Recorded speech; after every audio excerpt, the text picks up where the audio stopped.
Ang mag-asawang bata ay 10 taon ng kasal, ngunit wala pa ring anak. Nagpasya silang mag-ampon ng isang bata para magkakaanak sila sa hinaharap. Ngunit hindi nila inaasahan na ang ampon na iyon ay magiging sanhi upang mawala ng tuluyan ang kanilang sariling anak. Dahil sa matinding galit sa pagpanig ng ina sa ampon, dinala ni Doeong ang kanyang kapatid sa istasyon ng tren at iniwan siya doon. Naligaw ang maliit na kapatid na babae kaya hindi niya alam kung saan siya pupunta. Sa gulat, tumakbo siya sa tren at tuluyang nawala sa kanyang pamilya. Noong taon na iyon, pumunta sila sa isang orphanage at nakilala nila ang sanggol na ito na iniwan ng kanyang tunay na mga magulang noong bata pa siya. Bagamat 5 o 7 beses na siyang nagplano na tumakas, sa huli ay nahuli pa rin siya ng direktor ng orphanage. Sa bawat pagkakataon, ang bata ay ikinukulong sa isang madilim na silid. Bagamat na pagkasunduan na nilang ampunin ang bata sa orphanage, may nararamdaman pa ring pag-aalinlangan si Dong-e. Hindi niya gusto na sa ganitong paraan sila magkaroon ng anak. Ang tanging paraan ng asawa ay dalhin ang asawa sa paligid ng orphanage upang mabawasan ang kanyang pag-iktim. Hindi nila sinasadyang makita ang batang nakakulong sa madilim na silid na iyon at mukhang kaawa-awa. Nang makita ng bata ang mga tao, mahigpit siyang kumapit dahil ayaw na niyang manatili sa lugar na ito. Dahil dito, naramdaman ni Dong-e na sila ay may ugnayan kaya inampun niya ang bata. Pagkapasok pa lang sa mansyon, namangha ang bata sa karangyaan na nakita niya. Nagdiwang pa nga siya ng ihanda ng kanyang mga magulang ang isang hiwalay na silid para sa kanya. Para tulungan siyang kalimutan ang malungkot na nakaraan, binigyan pa nila siya ng bagong pangalan na Doeong. Hindi makapaniwala si Doeong sa kanyang mga mata. Hindi niya naisip na darating ang araw na mabubuhay siya na parang isang prinsesa. Natatakot siyang magsawa ang kanyang mga magulang sa kanyang mukha, kaya gumising siya ng maaga para linisin ang kanyang silid. Nang makita niya kung gaano siya pinaglingkuran ng kanyang mga magulang ng buong puso, humagulgol si Doeong. Hindi pa rin siya makapaniwala na ito ay totoo at natatakot na isang araw mawawala ang lahat. Ngunit tinapik siya ng kanyang tatay sa balikat at sinabi na hindi iyon mangyayari sa kanila. Masayang tinatamasa ni Doeong ang bihirang kaligayahan na hindi niya naranasan kailanman. Masaya siya dahil naglaan pa ang kanyang amang ampunan ng mahalagang oras para makipaglaro sa kanya araw-araw. Ang pagmamahal na ipinakita ng kanyang inang ampunan ay nagpasaya pa lalo kay Doeong. Akala niya, siya na ang pinakamaligayang bata sa mundo. Ngunit ang kanyang malas ay naging swerte rin pala dahil ang kanyang inang ampunan na 0 taon nang hindi nagbubuntis ay nagkaanak na. Nag-imagine si Doeong ng daan-daang libong beses tungkol sa araw na ipinanganak ang kanyang kapatid. Napansin din niya ang paglamig ng pakikitungo ng kanyang inang ampunan sa kanya mula nang magbuntis ito. Pinag-uusapan pa nga nila ang pagbabalik sa kanya sa ampunan. Sa una, tinanggihan ni Suho ang alok ng kanyang asawa, ngunit hindi nahulaan ni Doeong kung kailan magbabago ang isip niya.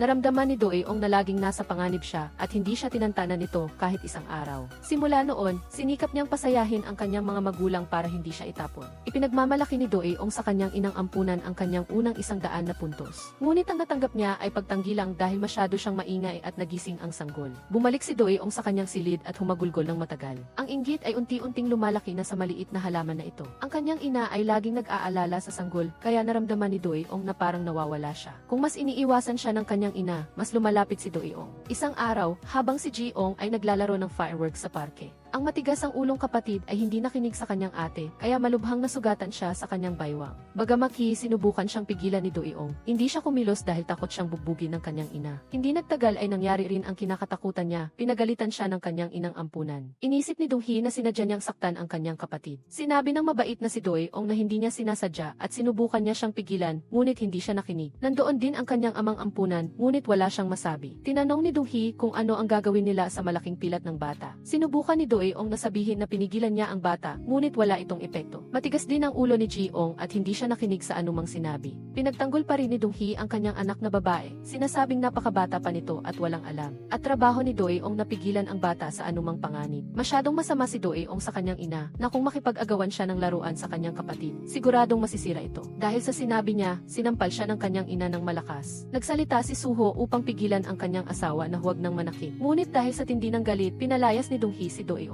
Dahil sa takot, nanatili si Doeong sa labas ng gate hanggang sa humupa ang galit ng kanyang ina. Mabuti na lang at pinapasok siya ng maawaing katulong. Sa oras na iyon, malayo sa bahay ang kanyang mga magulang kaya sina Jeong at Doeong lang ang nasa bahay. Pumunta si Jeong sa silid ni Doeong para maglaro sila, ngunit may ginagawa pa si Doe. Nagalit si Jeong dahil wala siyang kalaro, kaya umiyak siya ng malakas at nagbanta na isusumbong siya sa kanilang ina para mapalo siya. Walang magawa si Doeong kaya gumawa siya ng desisyon na pagsisisihan niya. Hindi natin masisisi ang bata na naging malupit siya, kundi ang realidad realidad na napakawalang awa sa isang bata. Inisip ng bata na ang lahat ng nawala sa kanya ay dahil sa hindi inaasahang pagdating ng kanyang kapatid. Kapag nawala si Ji-ong, matatanggap niya ulit ang pagmamahal ng kanyang ina. Nagpa siya si Do-eong na iwan na lang ang kanyang kapatid at umuwi ng mag-isa. Ibinigay pa nga niya ang kanyang sinulit na kwintas sa kanyang kapatid bilang pagkakakilanlan. Iniwan niya ang kanyang kapatid sa istasyon ng tren, sumakay si Do-eong sa bus at bumalik sa bahay. Ngunit nag-isip siya ulit dahil si Ji-ong ay napakabata pa at hindi pa naiintindihan ang buhay kaya nagawa niya ang bagay na iyon. Unti-unting gusto ni Do-eong na bumalik at sunduin ang kanyang kapatid. Sa kabilang banda, si Ji-ong na mag-isa sa istasyon ng tren ay labis na nataranta. Nang tumakbo si Do-eong pabalik sa istasyon, wala na si Ji-ong. Tumakbo si Do-eong sa paligid ng istasyon, ngunit hindi niya makita ang kanyang kapatid. Lumitaw ang takot sa maliit na mukha ng bata. Hindi nakita ni Do-eong ang kanyang kapatid, kaya tahimik siyang umuwi at umupo sa kanyang silid. Nanginginig ang buong katawan niya sa takot na baka pagbalik ng kanyang ina ay mabugbog siya.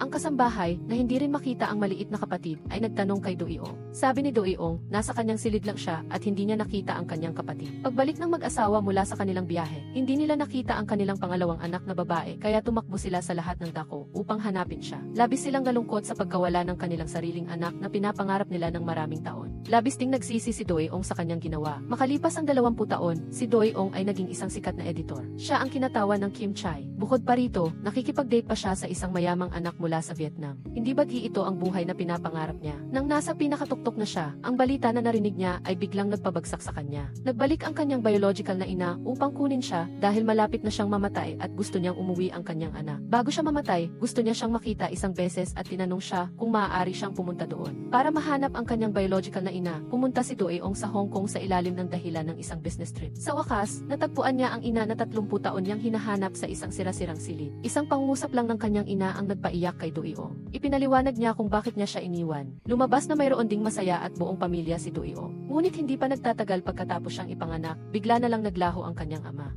Para hanapin ang kanyang nawawalang asawa, isang araw ng taglamig, bumagsak siya sa gilid ng kalsada. Dahil ayaw niyang magdusa siya kung sasama siya sa kanya, kinailangan niyang dalhin siya sa isang orphanage. Sa una, balak niyang bumalik para sunduin siya kapag maayos na ang lahat. Ngunit nang malaman niyang inampon si Do-eong ng isang mayamang pamilya, para hindi na magdusa pa ang kanyang anak, nagpa siya siyang hindi na siya susunduin. Ngunit hindi niya kaya ang layo sa kanyang anak kaya tumanggap siya ng trabaho bilang milk delivery para lang makita niya ang kanyang anak. Ngunit nang makita niyang pinalayas siya sa bahay, wala siyang magawa kundi magtago sa isang sulok at tahimik na manood sa kanya. Sinabi niya na sinundan niya siya sa araw na iyon at nakita niya ang lahat. Nang marinig ito, nagulat si Do-eong at kaagad na binawi ang kanyang kamay. Kaya pala, sa araw na iniwan ni Do-eong si Ji-ong, nakita nila ang kanyang ina sa labas. Sinundan niya sila sa istasyon ng tren, ngunit nang makita niya si Do-eong, mag-isa lang siya. Sa pagtingin sa mabilis na pag-alis ni Do-eong, isang nakakatakot na ideya ang pumasok sa isip niya. Kaya, tumakbo siya papasok sa istasyon ng tren upang hanapin si Ji-ong ngunit matagal na siyang nawawala. Nang makita niya ang poster sa paghahanap kay Ji-ong, natakot siya at nahulog niya ang mga bote ng gatas na hawak niya. Pagkatapos noon, narinig niyang pinapagalitan ni Dong-hee si Do-eong araw-araw matapos mawala ang kanyang anak na babae. Para protektahan ang kanyang anak na babae, nagsulat siya ng isang sulat sa mga magulang ni Ji-ong na nagsasabi na nasa kanya ang bata. Sasadyain niya siyang palakihin na parang sarili niyang anak at sinabihan silang huwag nang hanapin ang kanilang anak na babae. Kung hindi, mawawala si Ji-ong. Alam niyang lahat ng ito ay kanyang kasalanan. Kaya, sinabihan niya si Do-eong na kung sakaling makita niya si Ji-ong sa hinaharap, dapat niyang alagaan ang kanyang kapatid. Pagkatapos niyang sabihin iyon, pumikit siya at namatay. Muli, ang ina na kakahanap lang niya ay lumayo na naman sa kanya. Nalungkot siya at hindi matanggap ang katotohanan. Pagkatapos niyang ilibing ang kanyang ina, pumunta si Do-eong sa isang bar para mag-inom. Pagkatapos uminom, nagpakabasa siya sa malakas na ulan at natulog sa gilid ng kalsada. Patuloy niyang tinawag ang kanyang ina, ngunit biglang may dalawang lalaking itim na lumapit sa kanya. Nang magnanakaw na sana sila sa kanyang pitaka, tinulungan siya ni Rong AC pagkatapos, dinala niya sa kanyang bahay ang lasing na si Do-eong. Balak sana ni Do-eong nabigyan siya ng pera para pasalamatan siya, ngunit tinanggihan niya ito. Gayunpaman, pilit pa rin siyang gusto pasalamatan ni Do-eong. Kaya, hiniling niya na hanapin ni Do-eong ang kanyang unang pag-ibig na si Saigon. Agad namang pumayag si Do-eong. Ngunit hindi niya alam na ang babaeng nagngangalang Saigon ay si Ji-eong na iniwan niya noon. Nang maghanda si Do-eong na bumalik sa kanyang bansa, bumalik siya sa bahay na tinirhan ng kanyang ina. Nakatayo sa harap ng bintana, sinabi niya sa sarili na hindi niya masusunod ang mga salita ng kanyang ina. Hanggang sa mamatay siya, ayaw pa rin niyang makita si Diu-din. Kung maglakas loob pa si Diu-in na pumasok sa kanyang buhay muli, personal niya itong itutulak sa bangin. Ang babaeng ito ay tunay na matapang, pagkatapos manakawan ng pitaka, hinabol niya ang magnanakaw hanggang sa magsuka ito. Sinabi niya na ibalik lang niya ang kanyang pitaka at papatawarin na niya ito. Ngunit sa oras na iyon, sobrang pagod na siya para makapagsalita. Kinuha ng mabait na babae ang bote ng tubig sa kanyang bag at ibinigay sa kanya, ngunit pagkatapos uminom, nang hindi siya nakatingin, kinuha niya ang bote at ibinato sa kanyang mukha mukha at tumakas. Nasaktan siya sa bote ng tubig kaya nagalit siya at tinulak niya ang magnanakaw sa sahig. Tumayo ang magnanakaw at susubok pa sanang lumaban, ngunit sinipa siya sa kanyang ari. Pero hindi pa rin siya natakot. Sa oras na iyon, wala na siyang lakas para lumaban kaya kinuha ng babae, hindi lang ang kanyang pera kundi pati na rin ang pera niya. At ang babaeng ito ay si Saigon. Lumaki siya sa isang orphanage at lumaki na siya sa ilalim ng lipunan mula pa noong bata. Ngunit si Saigon ay may talento sa pag-aayos ng damit at alam niya ang lahat tungkol sa lahat ng brand ng fashion. Kaya, siya at ang kanyang kaibigan ay bumili ng mga peking damit sa palengke at ibinenta ito bilang orihinal. Ngayon ang kasal ng high school friend ni Saigon, ngunit hindi siya pumunta para batiin ang nobya. Lumabas na 7 taon na ang nakalipas, ang kaibigang ito ay nagnakaw ng pera at sinisi si Saigon. Dahil dito, si Saigon ay pinaalis sa paaralan ng hindi makatarungan habang ang kanyang kaibigan naman ay nilustay ang buong ninakaw na pera. Inakala ng kaibigan niya na mag-iingay siya, kaya tumawag siya ng seguridad. Ngunit sinabi ni Saigon na kung hihingi siya ng tawad, bibigyan niya siya ng sobre na nagkakahalaga ng 10 milyong. Bukod pa rito, masaya siyang uminom ng alak sa kasal ng mag-asawa bago umalis. Hindi inaasahan na minamaliit siya ng kanyang kaibigan at sinabihan siyang umalis sa resepsyon ng kasal. Nang makita niyang wala siyang pagsisisi, nagpa siya si Saigon na bigyan ang kanyang kaibigan ng di malilimutang kasal. Sa resepsyon ng kasal, habang masaya siyang nasa tabi ng kanyang nobyo, biglang ipinakita sa malaking screen ang sunod-sunod na mga larawan ng kanyang kaibigan na may iba't ibang lalaki. Kaagad na nagkagulo ang buong resepsyon. Sa oras na ito, bigla ding bumukas ang automatic fire extinguisher sa kisam. Bumaha ang tubig sa lahat ng dako na nagpaalis sa lahat ng bisita. Ang nobyo ay galit na umalis, iniwan ang nobya. Sa puntong ito, lumitaw si Saigon. Tiningnan niya ang gulat na mukha ng kanyang kaibigan at kaagad na umalis sa lugar. Bagamat nakaganti si Saigon sa kanyang kaibigan na nanira sa kanya noon, hindi pa rin siya masaya. Sa oras na ito, naisip niya ang kanyang mga magulang at ang kanyang ate. Ngunit ito ay mga alaala bago siya maging 5 taong gulang. Hindi na niya matandaan ang kanilang mga mukha. Hindi niya inaasahan na isang araw, si Saigon at ang kanyang kaibigan na si Ionra ay inimbitahan na mag-shoot para sa programa ni Duyon. Dahil gusto niyang makita ang kanyang idolo na si Duyon, tahimik na pumasok si Saigon sa kanyang dressing room. Tinulungan pa niya ang kanyang idolo na pumili ng sapatos na babagay sa kanyang damit para sa shoot. Ngunit biglang bumalik si Duyon kaya mabilis na nagtago si Saigon sa dressing room. Nang masaya na si Duyon sa kanyang sapatos, bigla niyang napansin na wala na ang kanyang kwintas sa mesa. Agad siyang tumawag sa kanyang mga empleyado para ipahanap ang kwintas. Ngunit habang naghahanda si Duyon na magpalit ng damit, nakita niya si Saigon na nagtatago sa loob. Napansin din niya ang kwintas sa liig ni Saigon. Kaya, bago siya umalis, hinila siya ni Duyon at sinabihan siyang iwan ang kwintas. Alam ni Saigon na muli siyang sinisisi bilang magnanakaw. Bagamat mabilis siyang nagpaliwanag na suot-suot niya lang ang kanyang mga gamit. Ngunit hindi siya pinaniwalaan ni Duyon at sinabing kung ibibigay niya ang kwintas, hindi na siya magsasampa ng kaso. Hindi may paliwanag, gustong umalis ni Saigon, ngunit tinawag siya ni Duyon. Galit siyang bumalik at sinabing hindi siya magnanakaw. Tinanong niya si Duyon kung bakit siya ganoon sa kanya. Dahil ba sikat siya, maaari na siyang maging bastos sa ibang tao. Siyempre, alam ni Saigon na ang mga tao sa GE ay madalas na may dalawang mukha. Ngunit hindi niya inaasahan na ang kanyang idolo ay ganoon din hindi sumagot si Duyon at inagaw ang kwintas ni Saigon. Sa init ng ulo ni Saigon, sinampal niya si Duyon at umalis sa dressing room. Hindi nila inaasahan na magkikita ang magkapatid pagkatapos ng 20 taon sa ganitong sitwasyon. Pagkatapos umalis ni Saigon, ibinigay ng mga empleyado ang tunay na kwintas na nalinis na kay Duyon. Sa oras na ito, nalaman niya na mali ang pag-aakusa niya kay Saigon. Pagkatapos umalis ni Saigon, nakita niya rin ang pasa sa pisngi ng kanyang idolo habang nag-host sa GE. Dahil sa kanyang mabait na pag-ugali, labis siyang naawa dahil sinaktan niya si Duyon. Pagkatapos niyang bumalik sa tindahan ng damit at ibinahagi ang nangyari kay Ionra, nagpasya siyang puntahan si Duyon hindi lang para patunayan na hindi siya magnanakaw, kundi para humingi rin ng tawad dahil sinaktan niya ito. Tinawagan sana niya ang istasyon ng GC para hanapin si Duyon, ngunit narinig niya na magkakaroon sila ng selebrasyon sa isang restaurant ng barbecue ngayong gabi. Kaya binago niya ang kanyang plano. Nang makita niya si Duyon sa restaurant, sinabi niya na ang suot niyang kwintas at ang kwintas na suot niya noon ay parehong peke at hindi niya ito ninakaw. Nang hindi nagsalita si Duyon, inakala ni Saigon na galit pa rin ito kaya humingi siya ng tawad dahil sinaktan niya ito. Ngunit hindi niya inaasahan na hindi lang siya pinatawad ni Duyon, kundi humingi pa ito ng tawad dahil sa maling akala na magnanakaw siya. Nangako rin siya na babayaran niya ang kwintas na nasira ni Saigon. Ang pag-uugali ni Duyon ay lalong nagpahiya kay Saigon kaya kaagad niyang inilapit ang kanyang mukha at sinabi na sampalin siya. Ngunit sinabihan lang siya ni Duyon na umuwi na. Inakala ni Saigon na hindi siya sinasampal dahil sa dami ng tao. Kaya, ibinigay niya ang isang flyer ng kanyang tindahan ng damit kay Duyon. Ibinigay pa niya ang kanyang numero ng telepono at sinabi na pumunta lang siya sa tindahan kung gusto niya siyang sampalin. Sinabi ni Duyon na kung may oras siya, pupunta siya sa tindahan. Nang marinig ito, panatag na ang isip ni Saigon. Pagkatapos niya humingi ng tawad sa kanya muli, umalis na siya. Dahil gusto ni Duyon ang tuwid na ugali ni Saigon, pagkatapos ng ilang araw, pumunta siya sa tindahan para hanapin siya. Akala ni Saigon na nandito siya para gantihan siya, kaya masunurin siyang inilapit ang kanyang mukha para masampal. Ngunit tinanong siya ni Duyon kung kilala niya si He. Tinanong din ni Saigon kung bakit kilala niya si He. Lumabas na si He ay humiling kay Duyon na hanapin ang kanyang unang pag-ibig na si Saigon. Pagkatapos bumalik sa kanyang bansa si He, gumamit siya ng kanyang mga koneksyon upang hanapin si Saigon, ngunit wala siyang nakuhang resulta. Ang kwento ni Duyon na tumutulong sa iba na mahanap ang kanilang unang pag-ibig ay pinuri at napansin ng mga empleyado sa istasyon ng T. Hindi inaasahang, sa araw na iyon, may isang kasamahan na nakahanap sa isang aplikante na hindi dumating para sa shoot. Ang pangalan ng taong ito ay Saigon at nasa application form ang kanyang numero ng telepono. Nagkataon na iyon din ang numero ng telepono na ibinigay ni Saigon kay Duyon. Kaya, dinala ni Duyon ang flyer na iniwan ni Saigon at pumunta sa tindahan ng damit. Sa huli, nakumpirma niya na si Saigon ang taong hinahanap ni He.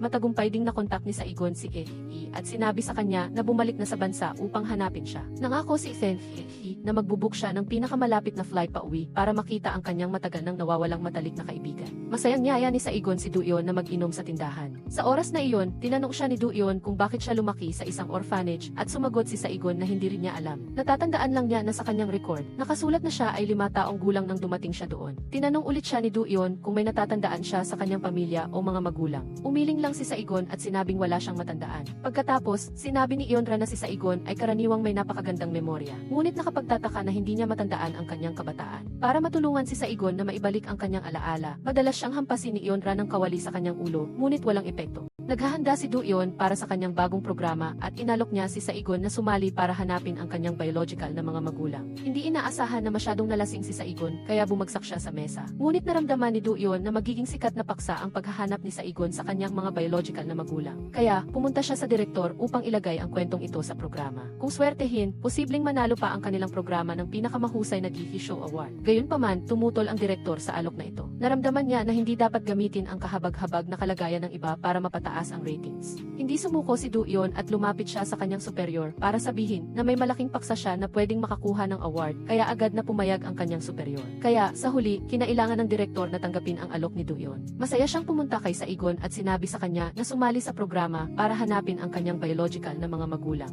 Sinabi ni Saigon na ayaw niya silang hanapin. Hindi maintindihan ni Duyon at tinanong siya kung bakit. Sinabi ni Saigon na natatakot siya na baka ayaw siyang hanapin ng kanyang mga biological na magulang. Sinabi ni Duyon na tutulungan niya siya. Pagkatapos ng ilang paghikayat, umayag si Saigon sa alok ni Duyon. Ngunit hindi pa rin napagtanto ni Saigon na ang taong talagang nag-iwan sa kanya noon ay ang babaeng nag-alok na tutulungan siya. Hindi inaasahan ni Duyon na ang taong gusto niyang tulungan ay ang taong ayaw niyang makita sa kanyang buhay. Habang nasa fitting room si Jones, biglang pumasok si Saigon. Hindi niya alam na may tao sa loob kaya agad siyang humingi ng tawad. Tumingin si Jones kay Saigon at sinabihan siyang isara ang pinto. Hindi umalis si Saigon gaya ng gusto niya, ngunit sinabi pa niya na nagmamadali siya kaya gusto niyang kunin ang suite na susubukan niya. Nagulat si Jones sa kanyang ugali, ngunit hindi siya hinintay ni Saigon na sumagot. Humingi siya ng tawad sa kanya muli at kinuha ang suite at umalis sa fitting room. Dahil sa oras na iyon, nag-a-apply si Saigon para sa trabaho bilang sales staff sa isang shopping center. Kailangan niyang i-coordinate ang damit ayon sa mga kinakailangan ng interviewer sa loob ng itinakdang oras. Pinuri ng interviewer ang profesional na kakayahan ni Saigon at sinabihan siyang umuwi at maghintay ng balita. Hindi inaasahan, paglabas ni Saigon sa examination room, nakita niya muli si Jones na nasa fitting room. Sa oras na ito, naaalala niya na siya si Jones na matagal na niyang hinahanap. Siya ang taong laging humihingi ng manok para sa kanya noong nasa orphanage pa siya. Excited na tumakbo si Saigon para kumpirmahin, ngunit huli na ang lahat para maabutan siya.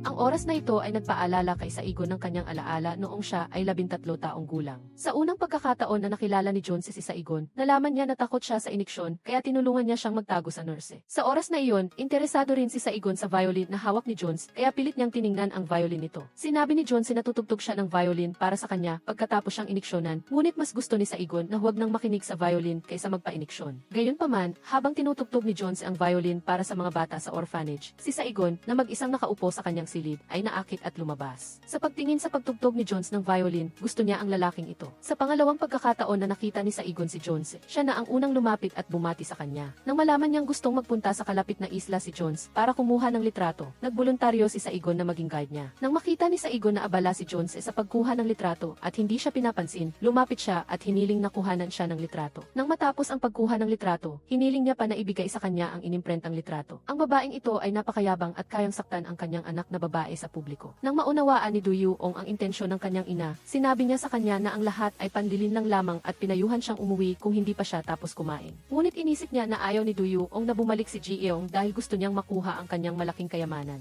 Kaya sinabi niya kay Du-Yuong na kung talagang hindi babalik si Ji-eong, idodonate niya ang lahat ng kanyang ari-arian bago siya mamatay at sinabihan siyang tumayo at sumunod sa kanya. Dahil nanatili si Du-Yuong sa kanyang kinaupuan at hindi gumalaw, nagalit si Rong-A at pinagalitan siya sa harap ng maraming tao. Walang nagawa si Du-Yuong kundi sumunod kay Dong-A para makita ang pare. Hindi inaasahan na nang makita ng pare si Du-Yuong, sinabihan niya si Rong-A na maging mabait sa kanya. Ang pagkakasundo ng pamilya ay ang pinakamahusay na kondisyon para dumating ang pagpapala. Ngunit sinisi niya si Du-Yuong sa pagiging malamig niya. Pagkatapos, binigyan ng pare si Du-Yuong ng isang anting-anting at sinabihan siyang dalhin ito sa lahat ng oras. Sa ganitong paraan ay mabilis na makakabalik ang nakababatang kapatid ni Ji-eong. Kahit nasa panlabas ay pumayag si Du-Yuong sa mungkahi ng pare. Ngunit pagbalik niya sa kumpanya, sinunog niya ang anting-anting sa bubong. Dahil sa buong buhay niya, ayaw na niyang magpakita pa sa kanya si Ji-eong kahit minsan. Pagkatapos ng klase, inimbitahan niya si Saigon na maglakad-lakad at kumain kasama niya. Gayunpaman, direkta siyang tinanggihan ni Saigon. Alam ni Du-Yuong na gusto ng kanyang ina ang sauna. Kaya sinabi niya sa kanya na may bagong bukas na spa center at iminungkahi niyang pumunta sila. Ang taktikang ito ni Du-Yuong ay naging epektibo. Pagkatapos, sinabi ni Dong-A kay Du-Yuong ang dahilan kung bakit niya gusto ang sauna. Kahit sa business trip, pupunta siya sa lokal na spa. Nang makita ang nag-aalinlangan na ekspresyon ni Du-Yuong, sinabi ni Professor Dong-A na pumunta siya doon upang hanapin si Ji-eong. Hanggang di nakakita siya ng babaeng may peklat ng paso sa kanyang baywang, lalapitan niya ito at tatanungin kung siya si Ji-eong, ang kanyang anak. Nang marinig ito, kahit na labis na nadismaya si Du-Yuong, pilit siyang umiti upang aliwin ang kanyang ina. Siguradong babalik si Ji-eong bago siya ikasal. Pagdating ng araw na iyon, masayang magkakasama silang kukuha ng litrato ng pamilya. Nang marinig ang mga salitang ito, labis na natuwa si Dong-A at sinabi kay Du-Yuong na madalas siyang managinip ng isang ibong lumilipad sa kanyang kandungan. Narinig ni Du-Yuong ang kanyang ina at tumawa. Sinasabi na iyon ay isang panaginip tungkol sa pagbubuntis. Nang marinig ito, biglang nagbago ang ekspresyon ni Dong-A at tinanong si Du-Yuong kung palagi ba niyang dala ang anting-anting. Nagulat si Du-Yuong at dali-daling sinabi na palagi niya itong dala. Pagkatapos, dinala niya si Dong-A sa lugar kung saan nagtatrabaho si Saigon. Hindi akalain ni Dong-A na ang nawawalang anak niyang si Ji-eong na matagal na niyang hinahanap ay nasa harap na niya ngayon. At ang taong responsable sa pagkawala ng kanyang anak ay nagpakilala pa sa kanya sa kanyang sariling anak. Nang ipakilala ni Saigon ang sarili at ang kanyang mga ginawa, naramdaman ni Dong-A na pamilyar ang mukha ni Saigon. Agad namang nagbiro si Saigon na baka ordinaryo lang ang mukha niya. Ngunit hindi niya alam na ang taong nasa harap niya ay ang kanyang tunay na ina. Sa wakas, bumalik na rin si Dong-A sa Seoul. Sobrang tuwa ni Saigon na makita si Dong-A matapos ang maraming taon. Kaya dinala niya si Jones sa isang araw na pamamasyal sa mga sikat na lugar sa Seoul. Nang matanggap ang balita, pumunta rin si Du-Yuong upang salubungin ang lahat at nagmungkahi na magkaroon ng salu-salo sa gabing iyon upang ipagdiwang ang pagbabalik ni Dong-A. Ngunit sinabi ni Saigon na abala siya sa gabing iyon dahil may dumating na bagong stock sa tindahan at kailangan niyang asikasuhin ito. Kaya iminungkahi ni Du-Yuong kay Ji Dennis na tulungan si Sen-hee na maglipat ng bagay at pupunta siya sa warehouse kasama si Saigon upang asikasuhin ang mga paninda. Nang dumating sila sa tindahan, nag-uusap at nagtatawanan sila ng masaya. Ngunit habang isinasabit ni Saigon ang kanyang jacket sa dingding, lumingon si Du-Yuong at nakita ang peklat ng paso sa baywang ni Saigon. Kinilabutan si Du-Yuong at natigilan sa kinatatayuan niya dahil ang kapatid niyang babae na iniwan niya ay mayroon ding parehong peklat ng paso. Agad na nag-alala si Du-Yuong at tinanong si Saigon kung saan niya nakuha ang peklat sa kanyang baywang. Sinabi ni Saigon na aksidente siyang napaso noong nasa orphanage siya. Hindi pa rin kampante si Du-Yuong at tinanong pa kung baka nagkamali lang si Saigon. Nang makita niya ang tiwala ni Saigon, sa wakas ay nakahinga na ng maluwag si Du-Yuong. Kinabukasan, bumalik si Dong-A sa tindahan kung saan nagtatrabaho si Saigon. Gamit ang kanyang kaalaman sa fashion, pumili si Saigon ng damit para sa kanya na lubos niyang ikinatuwa. Nang malaman niyang magkasing edad sila ng kanyang anak, sinabi ni Dong-A sa manager na pansamantalang gawing shopping assistant si Saigon. Labis na natuwa si Saigon sa pagkilala at nagpasalamat sa kanya. Upang matulungan si Saigon na mahanap ang kanyang mga magulang, sinimula ni Du-Yuong na sundan ang pang-araw-araw na buhay nito ng 24 oras. Ngunit habang nagliligpit ng kwarto ni Saigon, nakita niya ang isang kwintas sa loob ng kahon nito. Nang makita ang kwintas, natigilan si Du-Yuong dahil nang iwan niya ang kanyang kapatid, isinuot niya dito ang eksaktong parehong kwintas. Dahil karaniwan lang ang ganitong uri ng kwintas noon, tinanong ni Du-Yuong si Saigon kung mayroon ba siyang alaala tungkol dito. Sinikap ni Saigon na alalahanin ang mga pangyayari bago siya mag-5 taong gulang, ngunit wala siyang maalala. Gayunpaman, sigurado siyang may espesyal siyang nararamdaman sa kwintas na ito noong bata pa siya. Habang pauwi, lalong kinabahan si Du-Yuong. Natatakot siyang biglang magpakita sa kanya ang kanyang kapatid na si Ji-eong sa katauhan ni Saigon. Kaya nagpa siya siyang kausapin si In-hee na lumaki kasama ni Saigon. Nang magkita sila, tinanong Tinanong niya si Enhi kung alam niya ang pinagmula ng peklat ni Saigon. Ngunit hindi sinagot ni Enhi ang kanyang tanong. Ayaw niyang sumali si Saigon sa isang family search show. Ang tanging hiling niya ay mabuhay ng masaya si Saigon at hayaan na lang ang tadhana. Kaya iminungkahi ni Duyuong kay Enhi na kumbinsihin si Saigon na itigil na ang paghahanap sa kanyang mga magulang. Ngunit kinabukasan, nalaman niyang bumisita si Donghi kay Saigon para mamili. Natakot si Duyuong na magkita ang mag-ina, kaya dali-dali siyang tumakbo sa mall. Nang makita niyang malapit ang dalawa, nagmamadaling lumapit si Duyuong upang ilihis ang atensyon ng kanyang ina. Ngunit habang kumukuha si Saigon ng damit para kay Donghai, hindi sinasadya na naipakita niya ang peklat sa kanyang baywang. Agad na kinabahan si Duyuong sa pangyayaring ito. Nang mapansin niyang hindi nakita ng kanyang ina ang peklat, nakahinga siya ng maluwag. Upang pigilan ang kanyang ina na matuklasan ang peklat ni Saigon, binalaan ni Duyuong si Saigon na huwag na siyang makikipag-ugnayan sa kanya. Bumuo pa siya ng maling paratang na ang ugali ng kanyang ina ay pabago-bago at hindi makatwiran. Hindi alam ni Saigon ang katotohanan kaya agad siyang pumayat. Matapos makamit ang kanyang layunin, babalik na sana si Duyuong sa kanyang kumpanya nang bigla siyang tawagin ni Saigon. Tinanong niya kung mayroon na bang balita mula sa istasyon ng TV tungkol sa kanyang mga magulang. Nagdesisyon si Duyuong na huwag nang tulungan si Saigon na hanapin ang kanyang biological parents at sinabi na lang sa kanya na maghintay pa. Ngunit nang makita ang mga mata ni Saigon na puno ng pag-asa, tinawagan ni Duyuong si Enhi. Sinabihan niya itong kausapin si Saigon na iwanan na ang ideya ng paghahanap sa kanyang mga magulang. Ngunit nang bumalik si Duyuong sa kumpanya, sinabi ng kanyang kasamahan na nakita na nila ang mga magulang ni Saigon. Pagkatapos niyang itanong kung tumutugma ba ang peklat at ang kwintas, napagtanto ni Duyuong na hindi pala niya kapatid si Saigon. Sa wakas, ngumiti na siya ng masaya. Masayang sinabi ni Duyuong kay Saigon ang balitang ito. Pagkatapos, dinala niya si Saigon sa ospital upang kumuha ng AV sample. Para makapaghanda si Saigon sa kanyang pagkikita sa kanyang pamilya, bumalik ang kasamahan ni Duyuong sa orphanage ni Saigon para mangalap pa ng ebidensya. Doon, natagpuan ng kasamahan ang impormasyon na may kaugnayan kay Saigon. Mula roon, nalaman ng kasamahan na ang dating pangalan ni Saigon ay Gio. Kinabukasan, pumunta ang kasamahan sa kumpanya at sinabi sa lahat ang impormasyong nalaman niya sa orphanage. Pumunta si Duyuong upang tingnan ang impormasyon ni Saigon. Hindi niya inaasahan na ilalabas ng kanyang kasamahan ang impormasyon ng mga nawawala noong taong iyon. Nagmamadaling kinuha ni Duyuong ang papel. Nang makita niya ang kanyang kapatid sa nawawalang tao na anunsyo, natigilan siya. Dahil sa takot na matuklasan ng kanyang kasamahan na si Saigon ay ang kanyang kapatid, bumalik si Duyuong sa opisina pagkatapos ng trabaho at pinunit ang nawawalang anunsyo ng kanyang kapatid. Matapos sa trabaho at aalis na sana, nakita niya ang kanyang kasamahan na bumalik din sa opisina para kumuha ng mga dokumento. Nagtataka ang kanyang kasamahan kung ano ang inilagay niya sa kanyang bag agad na nagbigay ng dahilan si Duyuong upang itago ang kanyang ginawa. Pagkatapos, tila isang nawawala sa sarili, nagmamadali si Duyuong sa banyo at itinapon ang napunit na anunsyo sa inidoro at binuhusan ng tubig dahil ayaw niyang bumalik sa kanya ang kanyang kapatid. Nang kumain siya kasama ang kanyang kasamahan, iminungkahi ni Duyuong na wakasan na ang paghahanap sa biological parents ni Saigon. Ngunit hindi inaasahan, ayaw ng kanyang mga kasamahan at binanggit pa ang malungkot na sitwasyon ni Saigon.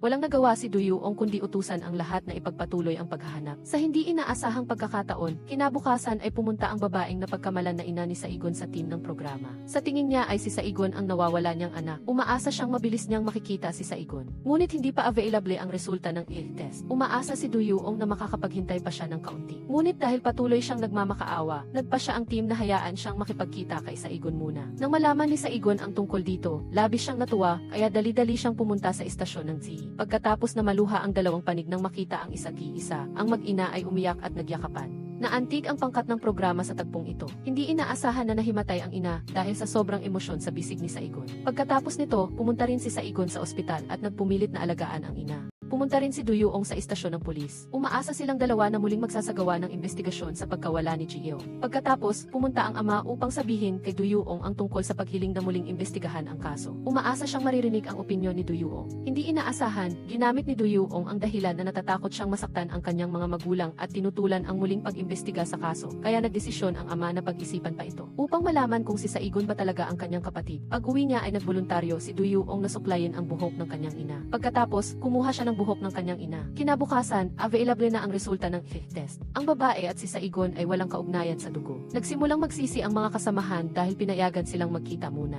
Nahihiya sila at hindi alam kung paano ipapaliwanag ang bagay na ito sa kawawang si Saigon. Inaasahan na ni Duyuong ang ganitong resulta, kaya kusa niyang inako ang responsibilidad na ipaalam kay Saigon. Matapos sabihin ni Duyuong kay Saigon ang balita, mukhang ayos lang si Saigon, dahil ang kanyang buhay ay hindi naging madali. Pagkatapos, sinamantala ni Duyuong ang pagkakataon na aliwin si Saigon at humingi ng ilang hibla ng buhok. Sinabi niya na kukunin niya ang kanyang buhok upang maihanda ang kanyang pagkikita sa kanyang tunay na mga magulang sa hinaharap. Pagkatapos, dinala ni Duyuong ang buhok ng kanyang ina at ni Saigon sa forensic center. Gusto niyang malaman kung si Saigon ba talaga ang kapatid niyang iniwan niya. Ngunit nang makauwi si Saigon, humiga lang siya sa kama at wala siyang ganang kumain o uminom. Kinabukasan, pumunta siya kay Duyuong at hiniling na wakasan na ang paghahanap sa kanyang biological parents. Ang hiling na ito ay saktong-sakto sa kagustuhan ni Duyuong, kaya agad siyang pumayag sa hiling ni Saigon. Makalipas ang ilang araw, may fashion show ang brand sa tindahan ni Saigon. Sinundan din ni Duyuong ang kanyang ina dahil sa takot na matuklasan nito ang peklat ni Saigon. Habang nagkukwentuhan ang tatlo, nakatanggap si Duyuong ng tawag mula sa forensic center. Parang kidlat na tumama sa kanya ang resulta ng AFE test. Sinabi ng center na 79.9%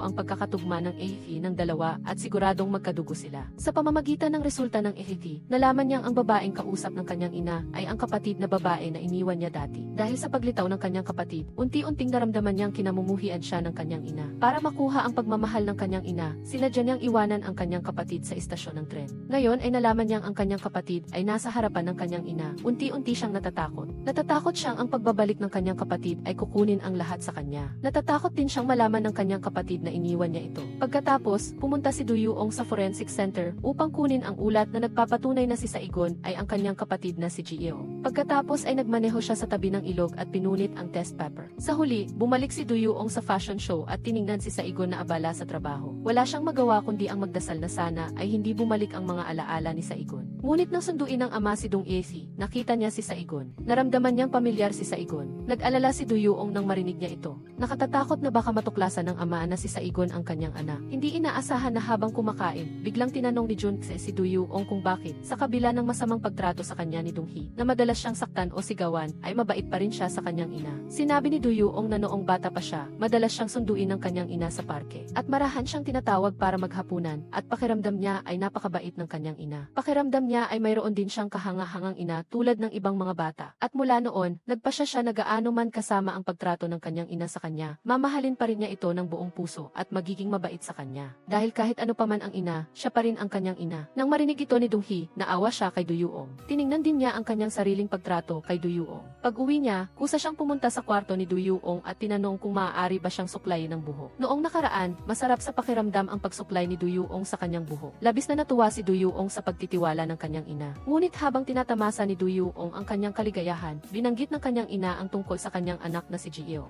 Sa sandaling ito, naunawaan ni Duyuong na hindi niya mapapalitan ang pwesto ng kanyang kapatid sa puso ng kanyang ina. Kinabukasan, habang nakikita si Duyuong at Junse, nakatanggap siya ng tawag mula sa kanyang ama. Sinabi ng kanyang ama na dahil sa nangyari kahapon, mas nag-aalala ang kanyang ina kay Gio. Sabik siyang humiling na muling imbestigahan ang kinaroroonan ni Gio. Umaasa siya na maunawaan ni Duyuong ang nararamdaman niya. Nang marinig ito, hindi makahinga si Duyuong. Nagpasya siyang pigilan ang pagbabalik ng kanyang kapatid sa anumang paraan. Kaya kinabukasan, kusang loob na pumunta si Duyuong sa kanyang ina at nag-alok na siya na ang magsumite ng kahilingan para sa muling investigasyon. Hindi nag-atubili si Dong Esi at agad na ibinigay sa kanya ang formularyo. Ngunit hindi pumunta si Duyuong sa istasyon ng pulisya at sa halip ay itinago ang mga dokumento sa trunk ng kotse.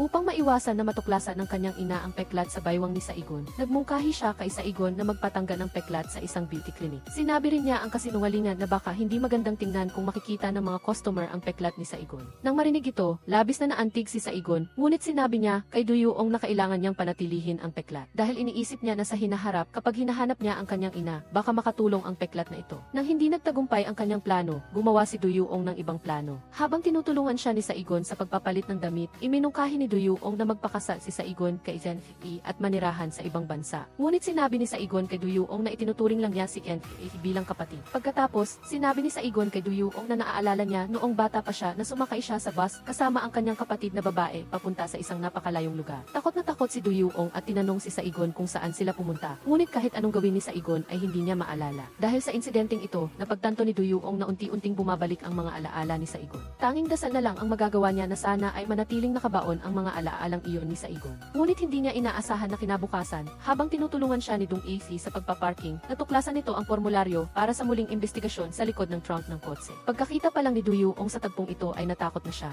Hawak ang formularyo, galit na galit si Dong AC at agad na lumapit at sinampal siya. Nang marinig ni Du Yuong na natagpuan na ang kanyang nawawalang kapatid, natakot siya. Hindi na siya nag-abalang magpaliwanag sa kanyang kasintahan at dali-dali siyang umuwi. Habang kinakabahan siyang umuwi, narinig niyang sinasabi ni Saigon sa kanyang ina na si Du Yuong ang nag-iwan sa kanya sa istasyon ng tren. Agad na nagpaliwanag si Du Yuong na nagsisinungaling si Saigon. Ngunit nabalik na ang mga alaala ni Saigon. Dali-dali siyang lumapit at hinarap si Du Yuong. Tinanong ni Saigon si Du Yuong kung bakit dinala niya si Saigon sa istasyon ng tren at umuwi ng mag-isa. Ipinilit ni Du Yuong na hindi niya dinala si Saigon sa labas. Kaya pala, ang lahat ay nasa imahinasyon lamang ni Du Yuong. Sa sandaling ito, wala siyang lakas ng loob na pumasok sa bahay. Natatakot siyang kapag bumalik ang mga alaala ni Saigon, sasabihin niya ang nangyari noon at mawawala ang lahat sa kanya. Nang tumawag ang ama, bumalik si Du Yuong sa realidad. Alam din ni Du Yuong na kailangan niyang harapin ang katotohanan, ngunit nagulat siya nang malaman niyang si Ji Yong ay hindi si Saigon. Lumabas na ang taong nag-aalala sa kanya ay ang Peking Ji Yong, ngunit ang hindi niya inaasahan ay alam ng Peking Ji Yong ang lahat ng bagay na may kaugnayan sa tunay na Ji Yong. Ito ay nagpaalinlangan kay Du Yuong kung saan nanggaling ang babaeng nasa harap niya. Ang babaeng ito ay si Honsu na may boyfriend na si Yoon Sop. Si Yoon Sop sana ang ampunin ni Dong AC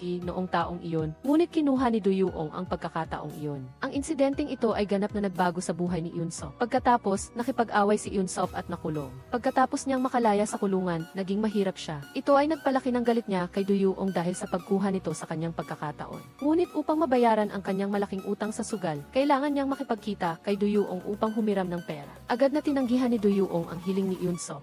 Ngunit habang paalis na si Du Yuong, sinabi ni Yoon Sop na nakita niya si Du Yuong sa istasyon ng tren noon. Nang marinig ang mga salitang istasyon ng tren, nagulat si Du Yuong. Inakala ni Yoon Sop na hawak na niya si Du Yuong. Ngunit hindi basta-basta si Du Yuong. Hindi lamang siya hindi na tinag kundi sinabihan pa niya si Yoon Sop na huwag na siyang puntahan muli. Nagalit si Yoon Sop dahil hindi siya nakakuha ng pera. Pagkatapos, pumunta siya sa kanyang kaibigan na dating nasa Central Orphanage. Sinabi ng kanyang kaibigan na mayroon siyang kaibigang pulis. Nalaman niya na ang pamilya ni Du Yuong ay naghahanap sa kanilang nawawalang anak na babae at kamakailan ay humiling na muling imbestigahan ang kinaroroonan nito. Pagkatapos, detalyado pa niyang isinulat ang impormasyon ni Ji Yeong para kay Yoon Sop. Nang marinig ito, nakita ni Yoon Sop na ito ay isang magandang pagkakataon. Agad siyang pumunta sa kanyang girlfriend na si Honsu at sinabihan itong isaulo ang impormasyon ni Ji Yeong at magpanggap bilang si Ji Yeong para kumita ng malaking halaga mula kay Dong Hee. Bagamat hindi alam ni Du Yuong na ito ay pakana ni Yoon Sop, nakita niyang mabait si Dong Hee sa babae sa harapan niya. Bukod pa rito, mapipigilan nito ang pagkikita ni Saigon at Dong Hee. Kaya, patuloy na tinulungan ni Du Yuong si Ji Yeong sa kanyang pagpapanggap. Dahil dito, lalong naniwala si Dong Hee na ang babae sa harap niya ay ang kanyang anak. Upang bumawi sa pagkawala ng kanyang anak, kinabukasan ay dinala niya si Honsu sa isang luxury shopping spree. Pagkatapos, pumunta si Honsu kay Yoon Sop at ibinenta ang lahat ng mga gamit para sa pera. Upang maiwasan na matuklasan ni Dong Hee, sinadya ni Yoon Sop na bilhin ang mga peking gamit para kay Honsu. Ngunit nang makita ni Du Yuong ang lahat ng pagmamahal na ibinibigay ng kanyang ina sa peking Ji Yeong, nagpasya siyang maghanap ng pagkakataon na ilantad ang tunay na mukha ni Honsu. Hindi inaasahan, kinabukasan ay nakita ni Du Yuong ang mga litrato ni Junsai, ang kanyang boyfriend, kasama si Saigon. Pagkatapos, naalala niya ang sinabi ni Saigon na nakita na niya ang kanyang unang pag-ibig. Nalaman din niya na nagpapalitan ng mensahe sina Junsai at Saigon.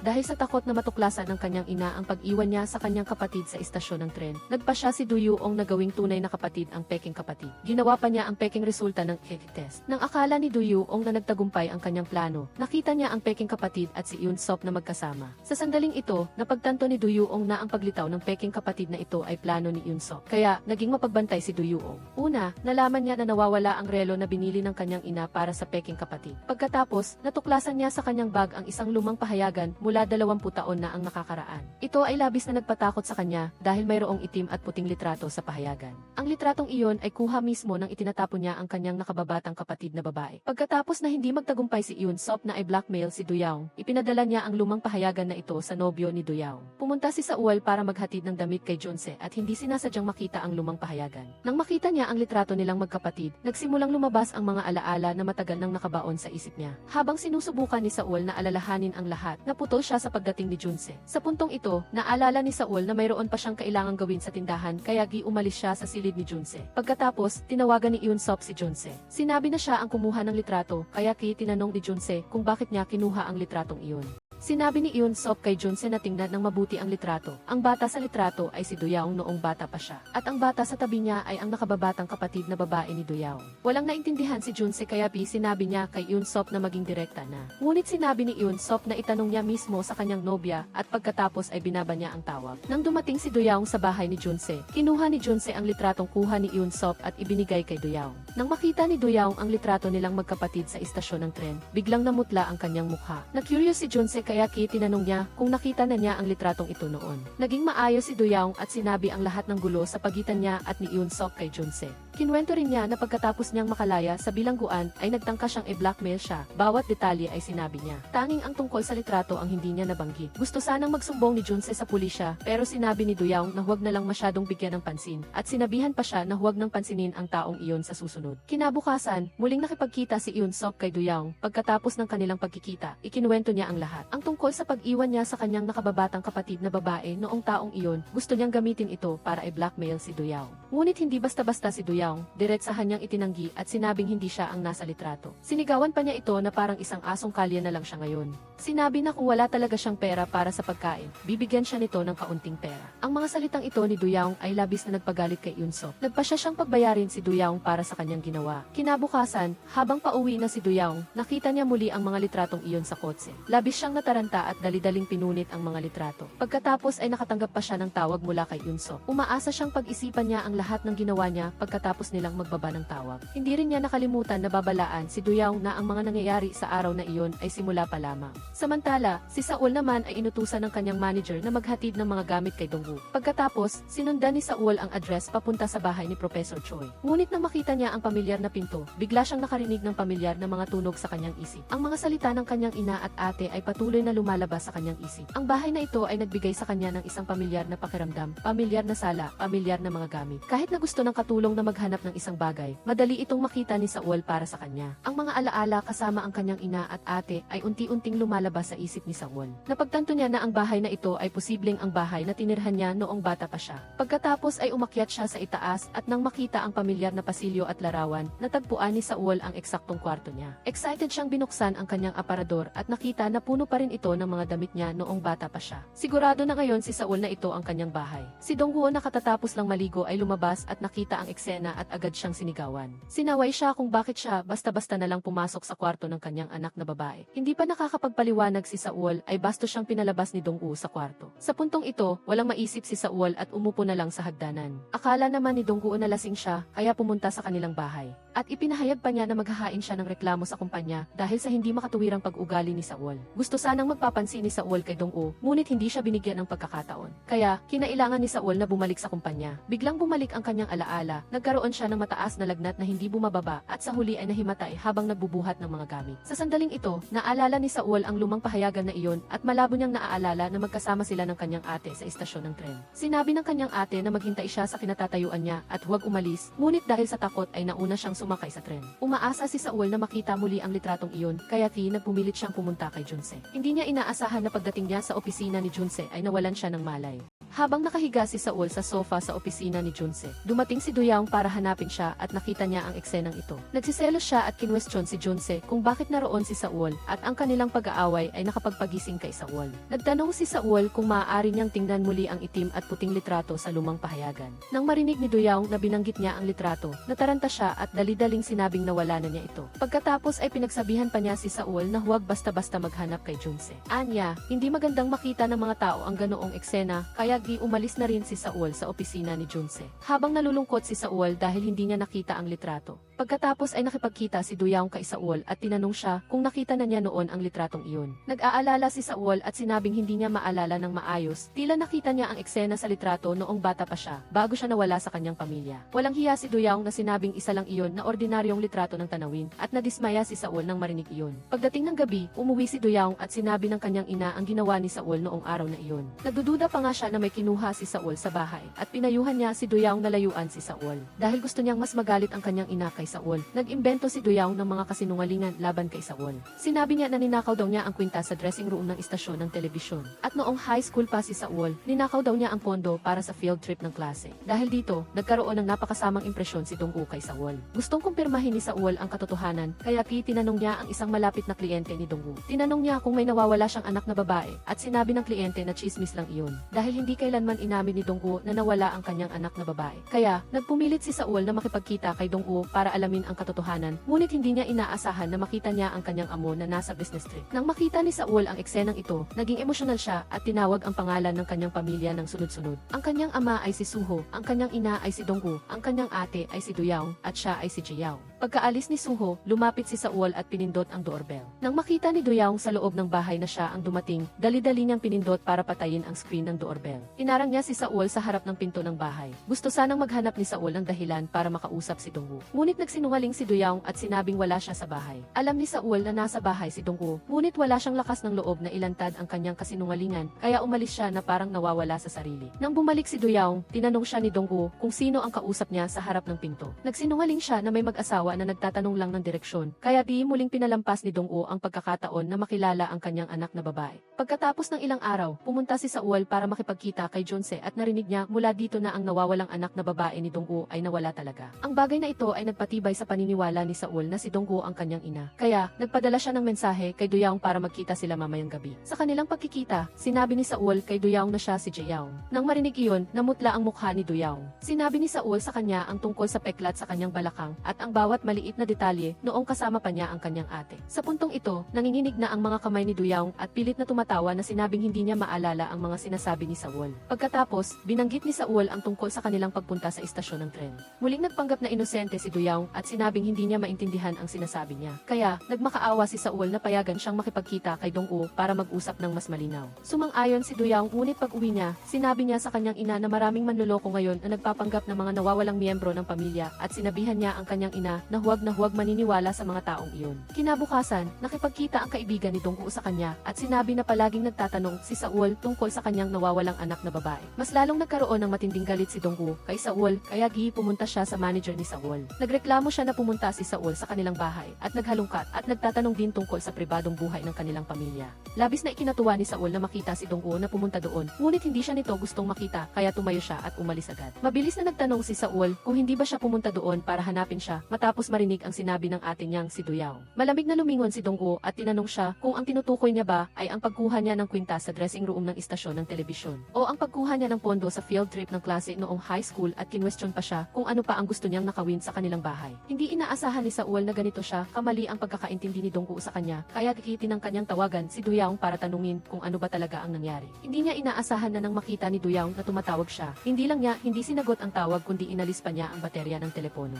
Walang nagawa si Saul kundi pumunta sa istasyon ng telebisyon para hanapin siya. Kinwestiyon din niya kung sinabi ba niya sa profesor na Choi ang tungkol sa pagnanakaw niya ng kwintas, kaya nagkamali siya ng pag-unawa sa kanya. Hindi inaasahan na itatanggi ni Duyaw ang bagay na ito, sinasabing posibleng narinig lang niya ito kung saan. At sinabi rin niya kay Saul na huwag na siyang hanapin doon sa susunod. Para makilala ang kanyang tunay na ina, pumunta si Saul sa paaralan para hanapin si Dong-gu. Ngunit nang makita niya ito, agad siyang pinalayas ni Dong-gu. Umiiyak na sinabi ni Saul na siya si Jiyaw. Hindi inaasahan na lalo lang itong nagpagalit kay Dong-gu. Sunod na ikinuwento ni Saul ang mga nangyari noong bata pa siya kasama ang kanyang ina. At sinabi rin niya na dahil sumama siya sa kanyang ate sa istasyon ng tren, kaya siya nawala. Ngunit hindi naniwala si Dong-gu sa kanyang sinabi at inakala niyang ginagawa lang ito ni Saul para makakuha ng pera. Kaya sinigawan niya ito para umalis. Walang nagawa si Saul kundi umalis muna. Ngunit nang yumuko siya para kunin ang mga gamit niya, nakita ni Professor Choi ang peklat sa kanyang balakang. Agad siyang nabigla sa pamilyar na peklat na ito. Nakita niyang umalis si Saul na tulala at nagsimulang mag-alinlangan si Dong-gu. Kahit pag-uwi niya, iniisip pa rin niya ang mga sinabi ni Saul. Sa puntong ito, dumating din si Yoon-sop sa bahay ni Dong-gu para makipagkita sa kanya at sinabi sa kanya na alam niya kung bakit nawala ang kanyang anak na babae. Tinanong din niya kung magkano ang handa niyang ibayad para sa impormasyong ito. Gusto sanang paalisin ni Dong-gu si Yoon-sop, ngunit inilabas niya ang itim at puting litrato. Nang makita niya ang kanyang anak na babae sa litrato, tinanong niya si Eun-sop kung kailan kinuha ang litrato. Kaya, sinabi niya kay Professor Choi ang tungkol sa pagkikita niya kina Doyoung at Jiyoung sa istasyon ng tren, maraming taon na ang nakalipas. Pagkatapos nito, nakuha ni Eun-sop ang perang gusto niya, ngunit hindi makapaniwala si Professor Choi na si Doyoung ang nag-iwan sa kanyang anak na babae. Pagkatapos, tinawagan niya si Saul at tinanong kung bakit mayroon siyang peklat sa kanyang balakang. Emosyonal na sinabi ni Saul na napaso siya habang naglalaro ng paputok. Patuloy na nagtanong si Dongwoo at sinagot naman niya ang lahat ng mga tanong. Sa wakas, ang mag-ina na nagkahiwalay ng 20 taon ay muling nagkasama at hindi napigilan ni Dongwoo ang kanyang mga luha. Masaya si Saul dahil muli siyang nakasama ang kanyang tunay na ina pagkatapos ng 20 taon. Hindi niya inaasahan na pagpasok niya sa bahay, nakita niya ang kanyang ina na nakahando sa isasahig. Tumigil siya sa kanyang kinatatayuan nang bigla niyang nalaman na si Dongwoo ay nalaman ang katotohanan at gustong kumprontahin si Doyoung. Tinanong niya kung bakit hindi niya sinabi sa kanya na alam niyang si Saul ay ang kanyang anak. Sa sandaling iyon, nagkunwari si Doyoung na wala siyang alam, kaya inilabas ni Dongwoo ang litratong iyon. Tinanong niya si Doyoung kung bakit niya dinala si Jiyoung sa istasyon ng tren. Sa takot, gusto ni Doyoung na umakyat sa itaas para maiwasan ang pagtatanong ng kanyang ina. Mabilis siyang hinila ng kanyang ina at tinanong kung sadya niyang iniwan si Jiyoung sa istasyon ng tren. Sinabi ni Doyoung na hindi totoo iyon at sinabing peke ang litratong iyon at huwag maniwala sa mga sinasabi ng mga manloloko. Pagkatapos ay kinuha ang kamay ng kanyang ina at umakyat sa itaas. Ngunit syempre, hindi papayag si Dongwoo na umalis siya ng ganoon. Habang nagpupumilit ang dalawa, hindi sinasadyang naitulak ni Doyoung si Dongwoo pababa sa hagdanan at nawalan siya ng malay. Hindi alam ni Saul kung ano ang nangyari. Natakot din si Doyoung at bumaba para tingnan ang sitwasyon ng kanyang ina. Agad silang tumawag ng ambulansya at pagkatapos ay dinala ang kanilang ina sa ospital para sa pagsusuri. Sinabi ng doktor kay Doyoung na nagkaroon ng trauma sa utak si Dongwoo dahil sa pagkabago at posibleng magising siya sa loob ng 1 o 2 araw o baka hindi na siya magising pa.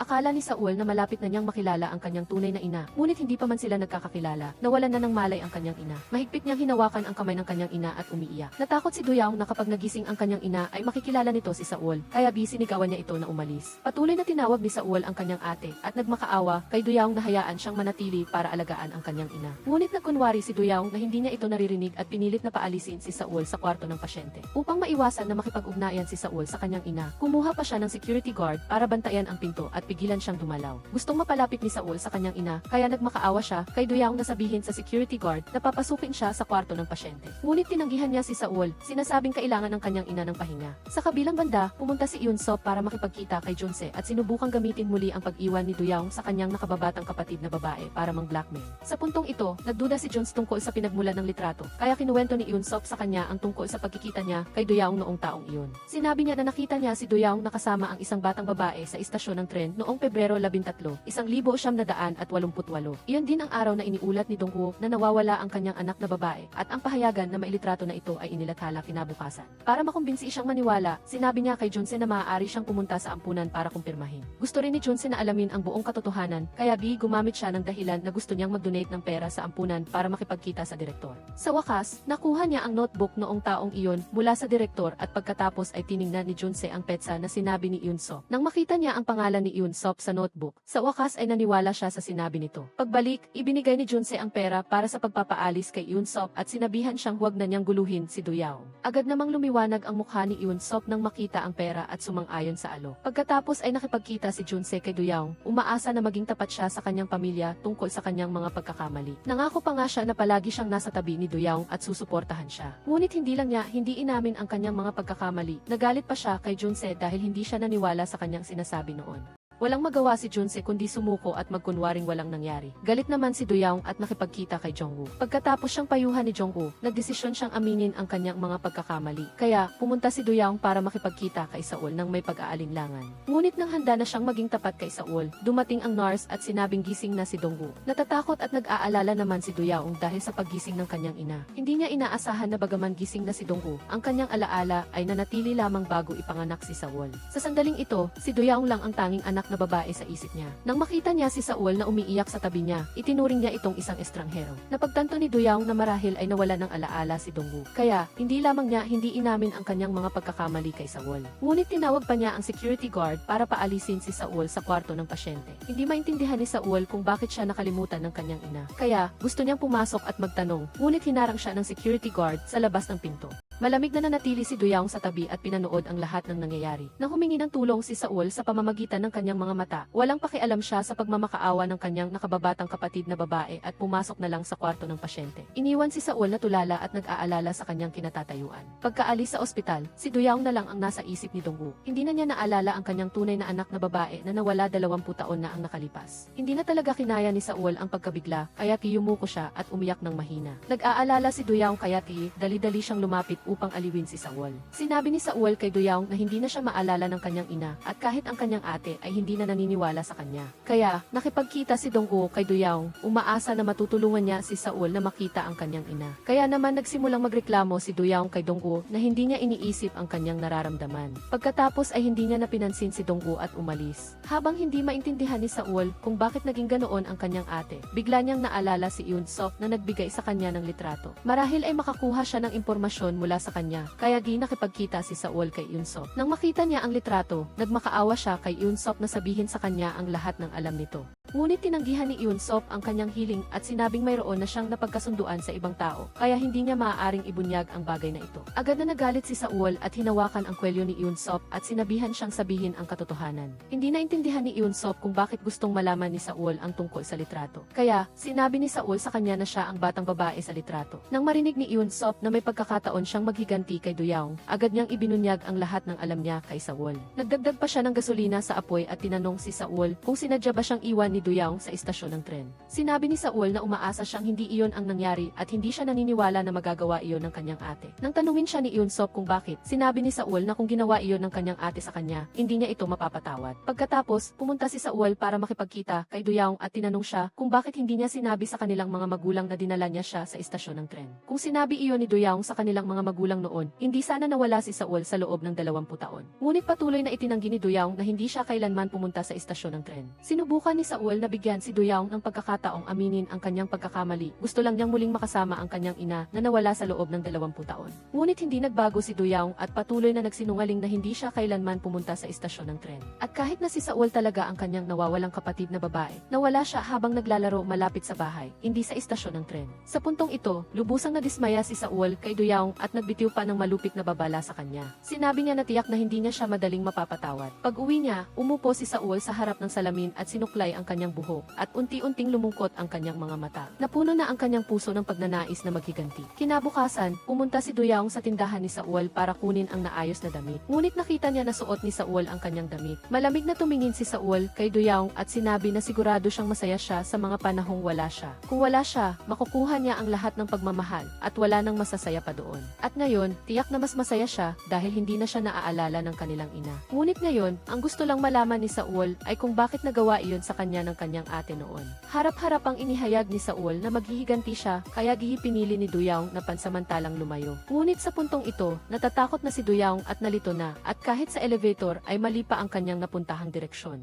Pero pag-uwi niya, nakita niyang siya lang ang nasa isip ng kanyang ina, kaya bumalik siya sa kanyang peking ngiti. Nang mag-alok ang kanyang ina na manood sila ng scene, masayang sumang-ayon si Doyaong. Ngunit sa kanyang ina na palaging malumanay at mainit sa kanya, biglang nakaramdam si Doyaong ng ibang emosyon sa kanyang puso. Naisip niya na kung ganito ang pakikitungo sa kanya ng kanyang ina noon, sigurado na iba ang nangyari sa lahat. 20 taon na ang nakalipas, iniwan ni Doyaong ang kanyang 5 taong gulang na nakababatang kapatid na babae sa istasyon ng tren para lang makuha ang pagmamahal ng kanyang ina. 20 taon na ang nakalipas, nang magkikita na sana ang kanyang kapatid na babae at ina, tinulak naman niya ang kanyang ina pababa sa hagdanan na nagdulot ng pagkawala niya ng alaala. Hindi lang niya ginawa na kalimutan ng kanyang ina ang nawawalang kapatid na babae, kundi kumuha pa siya ng security guard para pigilan na magkita ang kanyang kapatid na babae at ina para makita niya ang kanyang ina na matagal na niyang hinahanap. Wala nang nagawa si Saul kundi magtago at tingnan ang kanyang ina sa pinagtatrabahuhan nito. Ngunit nang malaman ni Saul na sinadya siyang iwan ng kanyang ate, nagdesisyon ang isang mabait na babae na tulad niya na maghiganti sa kanyang ate. Ngunit ang unang hakbang sa kanyang plano sa paghihiganti ay agawin ang fiant ng kanyang ate. Habang dumadalaw si Junse, patuloy na umiyak si Saul at sinabi sa kanya ang kanyang kasalukuyang kalagayan.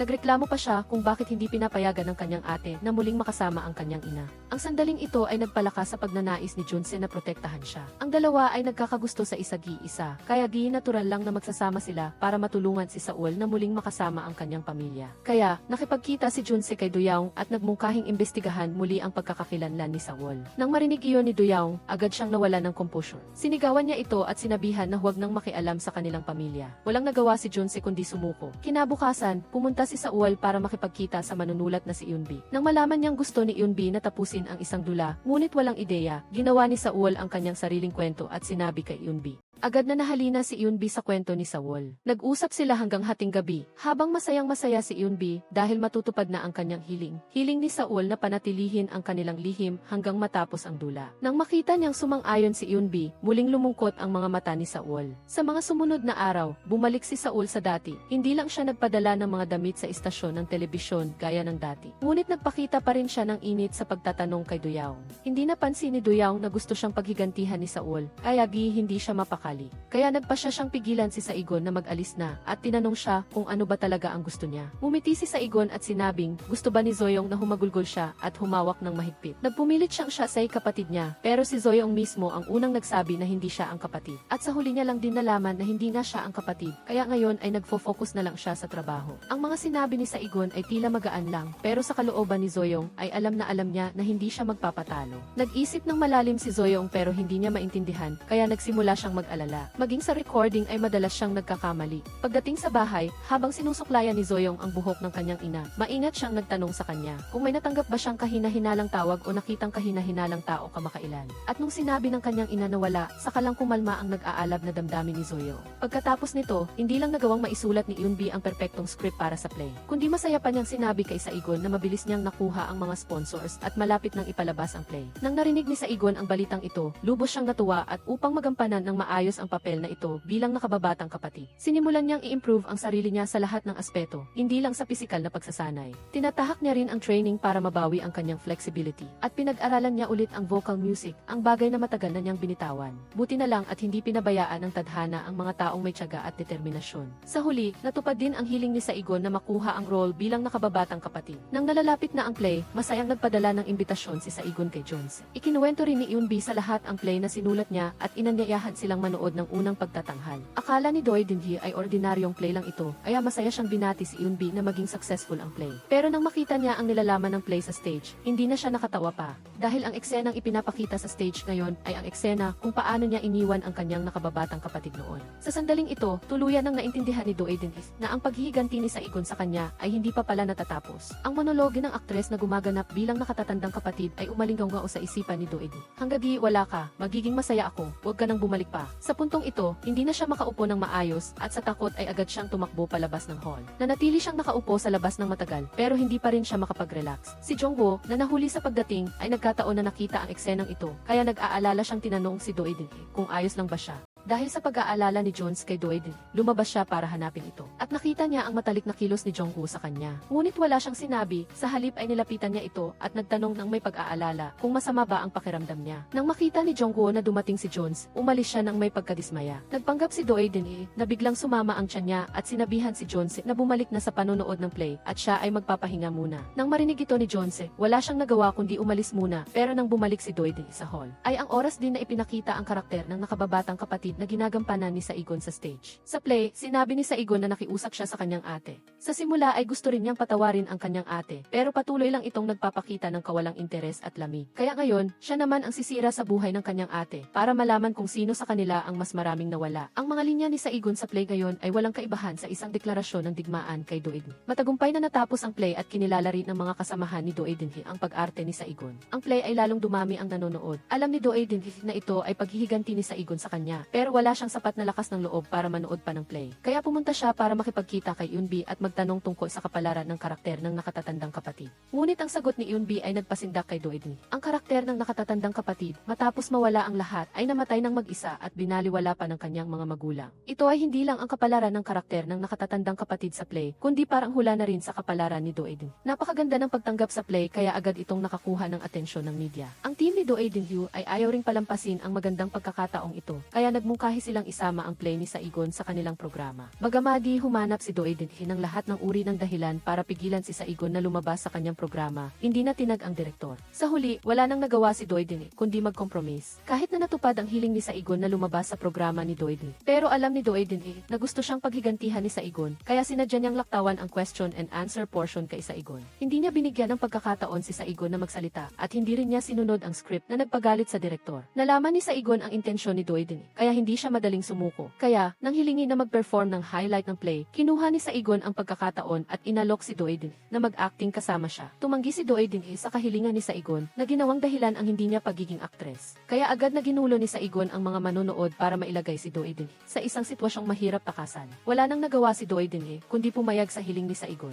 Sa simula, kahit na sumusunod si Saigon sa script, ang mga marahas na linya ay walang malay na nagpapahirap sa puso ni Doedinhe. Kaya naman, ipinasa ni Doedinhe ang script at nagpa siya na kausapin si Saigon ng harapan. Nagsorry siya kay Saigon at sinabing nung taong nawala si Saigon, ang kanilang pamilya ay nahirapan din at naging magulo ang lahat. Kaya ang tanging paraan para makabalik sila sa normal na buhay ay ang kalimutan ang sakit ng pagkawala ni Saigon. Ngunit si Saigon, sa halip na maantig, ay balik tanong kay Doedinhe, bakit hindi ko makita na minsan ka ring minahal? Ang mga salita ni Saigon ay tumama sa sensitibong bahagi ni Doedinhe at sa sandaling ito, wala siyang balak na huminto. Sinimulan niyang kutyain si Doedinhe na parang isang batang binaliwala. Nang ilantad ang pilat sa puso ni Doedinhe, tinitigan niya ng galit si Saigon na mayabang at hindi niya mapigilan ang panginginig ng kanyang katawan. Tinanong ni Saigon si Doedinhe kung bakit mas gusto niyang mapunta sa isang walang takas na sitwasyon kaysa aminin ang kanyang pagkakamali. Dahil ba sa takot siya na kapag inamin niya ang kanyang pagkakamali, wala nang mananatili sa kanyang tabi. Pinuno ni Doedinhe ng luha ang kanyang mga mata at sinigawan si Saigon na tumahimik. Nakita ni Saigon na naabot na niya ang kanyang layunin. Agad na pinuri ni Saigon ang husay sa pag-arte ni Doedinhe. Kinailangan ni Doedinhe na lunukin ang kanyang mga luha at sumagot kay Saigon, hilingin sa mga manonood na bigyan si Saigon ng palakpak. Pagkatapos ng show, galit na galit si Doedinhe. Pero walang balak si Saigon na bitawan siya, kaya sinundan niya siya sa dressing room. Patuloy siyang pinukaw sa pamamagitan ng mga salita. Sinasabi na matigas ang ulo niya, dahil ba sa takot na mawala ang lahat ng mayroon siya pagkatapos umamin sa kanyang mga pagkakamali. Hindi ba siya nag-aalala na iiwan siya ng kanyang mga magulang at ni Jones? Kahapon o ngayon man, siya ay binaliwala pa rin. Nang marinig ni Doedinhe ang patuloy na pang-inis ni Saigon, hindi niya na nakayanan at sinampal niya si Saigon.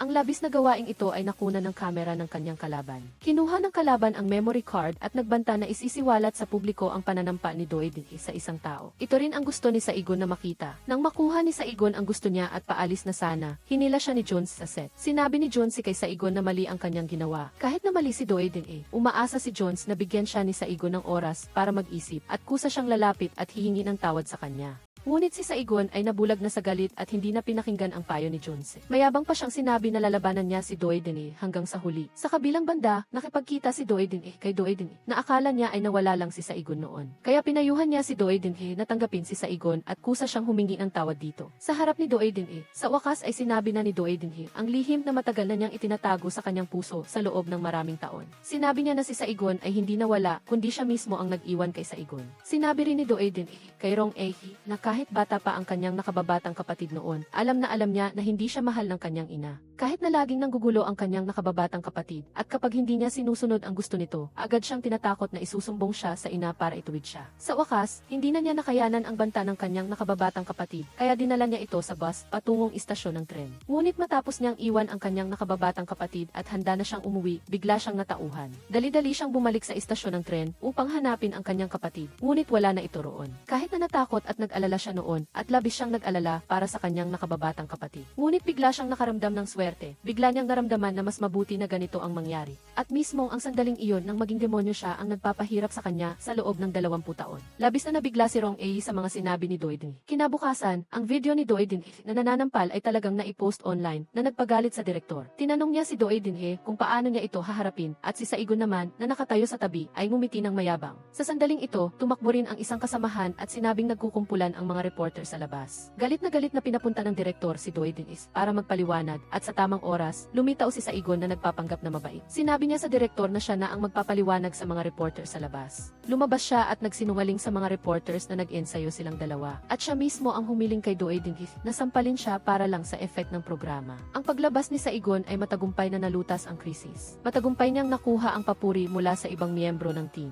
Pero alam na alam ni Doedinhe na mailayunin si Saigon sa paggawa nito. Kaya mag-isip Isa niyang pinuntahan si Saigon at tinanong kung bakit hindi niya sinabi sa kanyang ama na siya si Diuden. Pagkatapos, ikinuwento ni Doiden kay Saigon ang nangyari noon. Pero hindi pa rin niya inamin na siya mismo ang nag-iwan kay Saigon.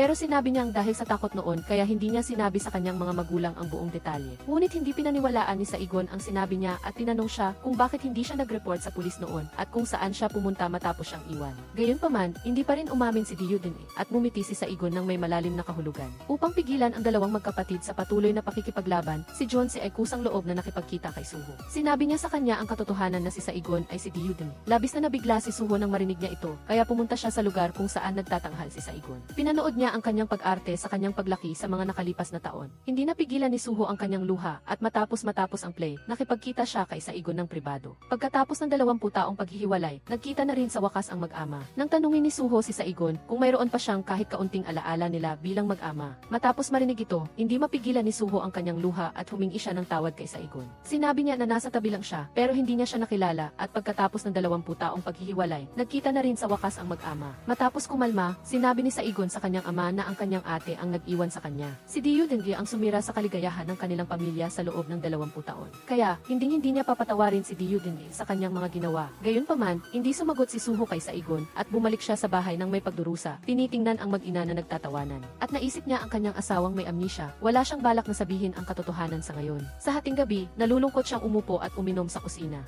Dahil ngayon, hindi niya alam kung paano haharapin si Diuden. Nang tanungin siya ni Diuden kung ano ang nangyari, galit at iritable siyang sumigaw sa kanya. Huwag ka nang magtanong, matulog ka na. Pero pagkasabi nito, naramdaman niyang mali siya. Kaya humingi siya ng tawad kay Diuden Sinabing masama lang ang kanyang pakiramdam kaya ganun siya. Nang bumalik si Diuden sa kanyang silid, nakaramdam siya ng masama dahil kailanman ay hindi nagalit sa kanya ang kanyang ama dahil lang sa ampon siya at kailanman ay hindi siya nagalit sa kanya. Hindi inaasahan, kinabukasan sa gabi habang tinutulungan ni Diuden ang kanyang ina na isabit ang isang painting sa dingding. Hindi sinasadyang nakita ng kanyang ina na wala siyang kahit na anong peklat sa kanyang balakang.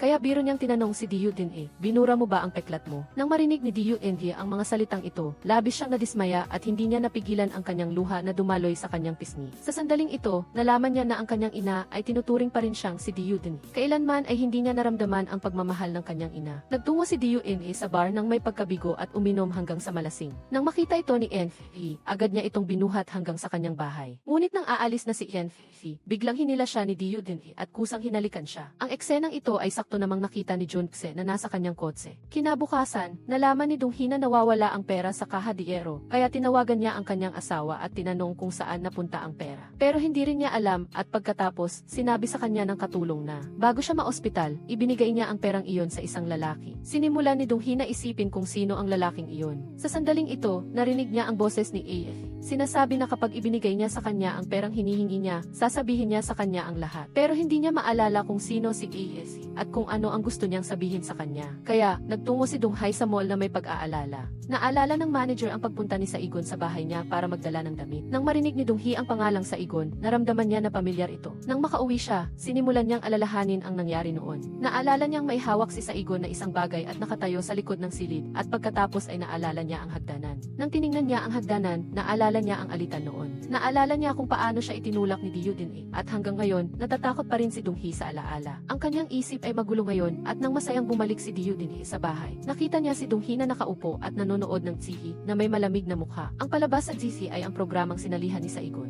Natanto ni Diuden na naaalala na ng kanyang ina ang lahat, kaya sa takot, hindi na niya mahawakan ng maayos ang bag ng prutas sa kanyang kamay. Sa sandaling ito, lumingon si Donghi at tiningnan siya na may mga luha sa mata. Halos nag-anyo ang galit sa kanyang mga mata. Naalala ni Donghi na ang anak na ito na kanyang inampon ang nagtulak sa kanya sa hagdan. Dahil dito, nagkaroon siya ng amnesia at ang kanyang sariling anak ay iniwan sa istasyon ng tren na naging dahilan ng kanilang paghihiwalay ng higit sa 20 taon. Nang malaman ni Diuden na naaalala na ng kanyang ina ang lahat, nanginginig siya. Ngunit si Donghi ay kalmado nang hindi inaasahan. Sumigaw siya at sinabing bumalik na siya sa kanyang silid. Kaya bumalik si Diuden sa kanyang silid nang may pagkabahala. Wala siyang magawa kundi sabihin na hindi niya kayang patawarin si Diuden. At lalong hindi niya kayang patawarin ang kanyang sarili at ang kanyang asawa dahil dahil sa pagpilit kay Diudin sa isang walang takas na sitwasyon. Sa tuwing nagagalit siya, ang laging sinasabi niya ay ibabalik niya si Diudin sa ampunan. Bukod pa rito, paulit-ulit niyang kinakampihan si Diudin sa harap ni Diudin kahit na sinaway siya noon. Ngunit sa kaibuturan ng kanyang puso, sumasang-ayon siya sa ginawa niya, sila ang unang nagkamali. Ngunit hindi sumang-ayon si Donghae sa kanyang pag-iisip. Kaya sa hating gabi, kinuha niya ang isang baso ng malamig na tubig at pumasok sa silid ni Diudin at ibinuhos ito sa kanya. Bakit mo iniwan si Diudin? Sinubukan pa rin ni Diudin na magpaliwanag. Pero paano pa magiging tanga si Donghae at maniniwala sa mga kasinungalingan nito? Tinanong din niya kung alam na ba nito mula sa simula na si Saigon ay si Diudin. Ngunit umiling pa rin si Diudin. Hindi na nakayanan ni Suho ang nasa tabi, kaya hinila niya ang kanyang asawa pabalik sa silid. Ngunit si Donghae sa kanyang galit ay matagal nang nawala sa kanyang katinuan. Malakas siyang sumigaw at pinagalitan si Diudin. Sinabihan siyang umalis sa bahay na iyon. Nang kumalma siya, agad siyang tumawag kay Saigon. Nang sagutin ni Saigon ang tawag, narinig niya ang iyak ng kanyang ina at agad niyang naintindihan na naaalala na nito ang lahat. Matapos mawala sa loob ng 20 taon, nagkita na rin sa wakas ang mag-ina at magkayakap sa telepono habang umiiyak. Kinabukasan, nakatanggap si Johnson ng tawag mula kay Suho. Nang malaman niyang hindi umuwi si Diudin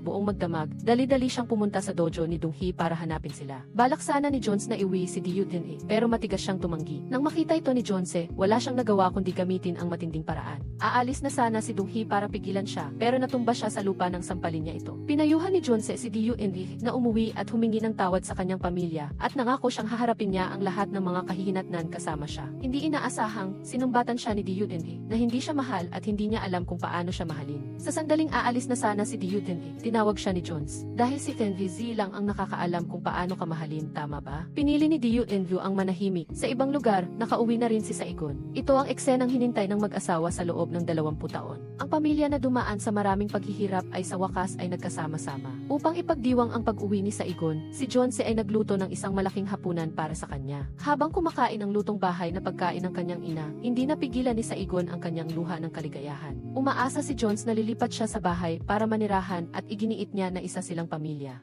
Ngunit pinagtanggol ni Suho si Diudin umaasa na magagawa nilang buksan ang kanilang mga puso at magsimula ng isang bagong buhay na magkakasama, pero hindi sumang-ayon si Jones sa kanyang mungkahi. Walang balak si Saigon na patawarin si Diudin, pero hindi matiis ni Suho na makitang gumagala si Diudin sa labas. Kaya sinubukan niyang kumbinsihin si Jones na papauwiin na siya. Ngunit matigas siyang sinabi na ang pag-ampon nila kay Diudin ay isang pagkakamali. Hindi rin itinanggi ni Suho dahil hindi niya alam noon na hindi siya ganap na karapat-dapat na mag-ampon ng isang bata. Pagkarinig ni Jones sa sinabi niya, galit siyang sinabi sa kanya na huwag nang magpanggap na isang marangal na tao. Ang ama ay galit din kay Diudin at gusto niya rin siyang paalisin sa bahay, hindi ba? Inamin niya na galit siya kay Diudin ngunit ang isang bata na kayang gumawa ng ganoong nakakatakot na bagay ay mayroong dahilan at lahat ng iyon ay dahil sa kanila. Hindi pa rin napagtanto ni Jones ang kanyang pagkakamali at naisip pa niya na sa kasalukuyang sitwasyon ni Diudin, hindi na niya maapektuhan pa si Donghae. Ngunit matigas pa rin si Suho na gustong pabalikin si Diudin. Sa huli, kahit na pumayag si Jones na pabalikin si Diudin, ang tunay niyang layunin ay upang mas madaling makaganti. Pagkatapos ay pumunta si Suho sa istasyon ng telebisyon para makipagkita kay Diudin. Umaasa siya na masabi ni Diudin ng direkta sa lahat ang nangyari noon. Sa ganitong paraan lang siya makakabalik sa pamilya. Ngunit patuloy pa rin si Diudin na nagpapaliwanag na hindi niya sinasadya ang pagkawala ng kanyang nakababatang kapatid, kundi nawala lang ito. Sa pagkakataong ito, pinili ni Suho na paniwalaan si Diudin at hiniling din niya na umuwi siya at ipaliwanag ng maayos sa kanyang ina. Kaya, sumunod si Diudin kay Suho pa uwi. Ngunit para makaganti kay Diudin, ganap na ipinagsawalang bahala siya ni Jones. Patuloy lang siyang nagtatanong kay Saigon at ang usapan ay umiikot lang sa kung saan siya nagpunta pagkatapos niyang mawala. Dahil dito, parang nakaupo sa ibabaw ng mainit na uling si Diudin kaya nagdahilan siyang bumalik sa kanyang silid. Sinabi ni Donghae sa kanya na umupo dahil ito ang unang pagkain ng buong pamilya pagkatapos ng 20 taong paghihiwalay. Kahit na ayaw niyang kumain, kailangan niyang umupo at kailangan pa siyang umupo hanggang sa oras ng tsaa. Bukod pa rito, bago siya magpakasal, kailangan siyang manirahan sa bahay at huwag siyang magbalak na umalis. Sa oras ng tsaa, tinawag ni Diudin si Donghae na paakyat na sana sa itaas. Tinanong niya kung dahil sa nangyari sa kanyang nakababatang kapatid, kaya hindi siya pinapayagang lumabas at manirahan ng mag-isa. Sinasadya ba niyang baliwalain siya para unti-unti siyang pahirapan hanggang sa hindi niya nakayanin? Nang marinig ito ni Donghae, lumingon siya at sinabihan si Diudin tila nakalimutan mo na ang mga ginawa mo.